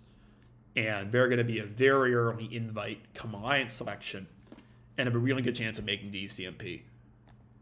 Or going far in regionals and getting a lot of regional points. once you get to the highest levels of DCMP, like DCMP playoffs, you might worry about this thing falling into the A8 trap again, where like it's good enough where people reach for that machine in terms of its ceiling, but it is too prone to defense to being picked by a higher seed. But at that point, it's across that bridge where you get to it. I think a lot of teams this year, as with past years, like maybe 75% of all teams, are going to wish that they built Big Dumper. If they didn't build Big Dumper, they'll wish they did. So this thing gets a star and a happy face in my book. Next topic that I wanted to briefly cover, things that break the game. I know a lot of teams have a strategy session where they try to break the game by doing weird stuff. And while I don't think that there are going to be as many like chokehold strategies as there were in past years, I think hopefully first is beyond that. There are a lot of different ideas that go around as to how you can do a lot better in this year's game than other teams of similar skill level. That maybe you don't think of immediately. First is shoot 'em and move. Obviously, some people have heard of shoot 'em and move, but this year, I think shoot 'em and move is going to be really valuable for higher levels of play. If you're getting pushed, it means you can shoot anyway, and that can really mess with a lot of the game theory side of things. If Blue 3 knows that them defending Red 1 doesn't matter because Red 1 can shoot anyway, Blue 3 is going to have to defend someone else. And Blue 3 is stuck in this bind where if Red 1 is a prolific offensive robot, they're stuck between defending this robot to little effect or not defending them, and Red 1 is a big effect. It's kind of this lose-lose situation. So shoot 'em and move, for top teams in particular, incredibly valuable, but I know it's going to be hard to pull off. Mobility obviously being sneakily important and sneakily good. Again, there will be a lot of conditions where, like, if you're red for you're trying to cross over, you want to get to this bump or get to this trench faster than Blue 2 will. So if you are particularly fast and decisive as a driver in getting to those spots, getting through those lanes, and getting through these lanes, that's going to be a big edge. Bigger edge that I think a lot of people are going to be thinking about immediately, and something that might even be worth scouting. Like, how quickly can you get to one of these chokeholds once you commit to going that direction? So I think that's going to be sneakily valuable, and teams that can identify that in potential picks are going to reap rewards. The ability to articulate and adjust the hopper up and down, that's a very thin line, but I'll make it a bit thicker. Any team that can articulate their hopper up and down to do both the trench, but also have a big hopper over the bump, are going to have an obvious advantage. This could be something as simple as a net, but later on in the season, it might be an expanding top or something like that. Those sorts of teams that can get the best of both worlds in terms of bump and the trench. That's going to kind of break the game. Accurate passing is also going to be really valuable. The ability to prep game pieces through passing to one particular corner of the field is going to be really valuable in prepping for the next offensive shift. Ideally, you want to be shooting into the corners, which is why, localized or field or like precise passing is going to be really valuable. Balls that are around here around the climbing structure are going to get stuck in random places and just be generally a harder thing to deal with. It's going to be more of a mess to clean up. Whereas balls that settle into this like corner right here, those are going to be easier to intake in mass and thus score in mass. So the ability to pass on defensive shifts into corners is going to be something that'll be very valuable for top teams, and something where, if you have extra time and extra software capability, you may as well try to do it. Reliable climbing. If you have a reliable L3 and L1 and auto in the right district, that's going to be really valuable. Again, we don't talk about climbing very much because climbing's just not worth a ton of points this year. But if you can get it to the point where it's reliable and you're able to hit that rank point with some consistency, that's going to really help you seed highly. That's kind of something we've already covered, though. Good scouting, also really important. I think EPA this year is not going to be a bad scouting heuristic. Higher EPAs are going to pretty strongly correlate with better robots, but there's always going to be nuances surrounding where this robot shoots from, how they behave under defense, etc., that isn't going to be captured by that. So really good qualitative scouting data can form some lower seeded alliances, pull off a lot of upsets that probably should not have been allowed to form to begin with. And if you want to look to pull off upsets, using that scouting data to your advantage is going to be a big part in your success. And finally, a plow. Take red robot number 3 and attach a freaking plow to him. And they push game pieces. Sounds silly. Sounds too simple. But if you need a robot to be an offensive contributor and they're not, like if you need red 2, for example, to be an offensive threat and they're just not, if you can make a plow, and if they can plow game pieces in the human player station, you can actually turn that into a not terrible offense. If you have a human player that hits like 70% of her shots, you know, you can use that to at least create some sort of reason why they might get defended. Like maybe blue 3 defensive out of desperation and that frees up red 1. A plow is going to be a not terrible solution to the lacking offensive firepower problem. Ideally, you would be able to avoid that altogether, but reality is reality. That's not always going to be the case. We talked a lot about how to pull off an upset, how to draft if you're a lower seed, like A7 is what we mentioned earlier, to pull off an upset. I want to briefly talk about how to not get upset. So if you're A2, then what you don't get upset is this thing is a good defender. This thing is mobile enough such that it's not going to get completely gapped into oblivion by the blue alliance's defender. Even if you have to forego pretty much any sense of offensive capability, as long as this thing can function, as long as this, your second pick can somewhat match up against your other defender, you're going to be good to go. And as long as you don't pick your first pick as an unnecessarily vulnerable robot, such that it can get defended and completely shut down, you'll be in a good spot. So a lot of similar themes to past years in the sense that you want reliability, you want consistency, and for your lower pick, you generally want mobility. And obviously you want to pick drivers that won't make boneheaded mistakes that incur fouls or cards and cost you matches. And outside of that, it's just one robot to a side, right? Red 1 is on one side, red 2 is on the other side, and try to make blue 3 pick back and forth. Try to space them out as much as you can. So that's how you don't get upset. And the final topic that I kind of wanted to cover was human player station. We haven't really, that just moves down the screen. We haven't talked about the human player station much at all. But is human player station viable or valuable? Not really. Like it's going to start with 24 balls in there, and human players are going to shoot those, and they'll make a good chunk of them. That can score some points. For top teams, the human player station is just not going to offer enough value to be worth it, because human players can only shoot into the goal but so quickly. And actually getting the game pieces from hole down here is slower than you think.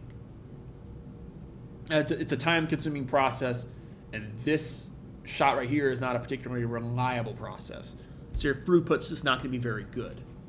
But for lower ranked teams or teams whose shooters break, because stuff breaks in first robotics competition matches, human player station can be a way to add offense to an alliance that doesn't have it but desperately needs it.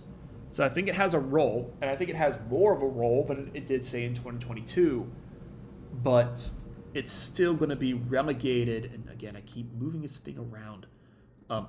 It's still going to be relegated to a less prominent position, just given how the shots wind up working out and the throughput of the thing.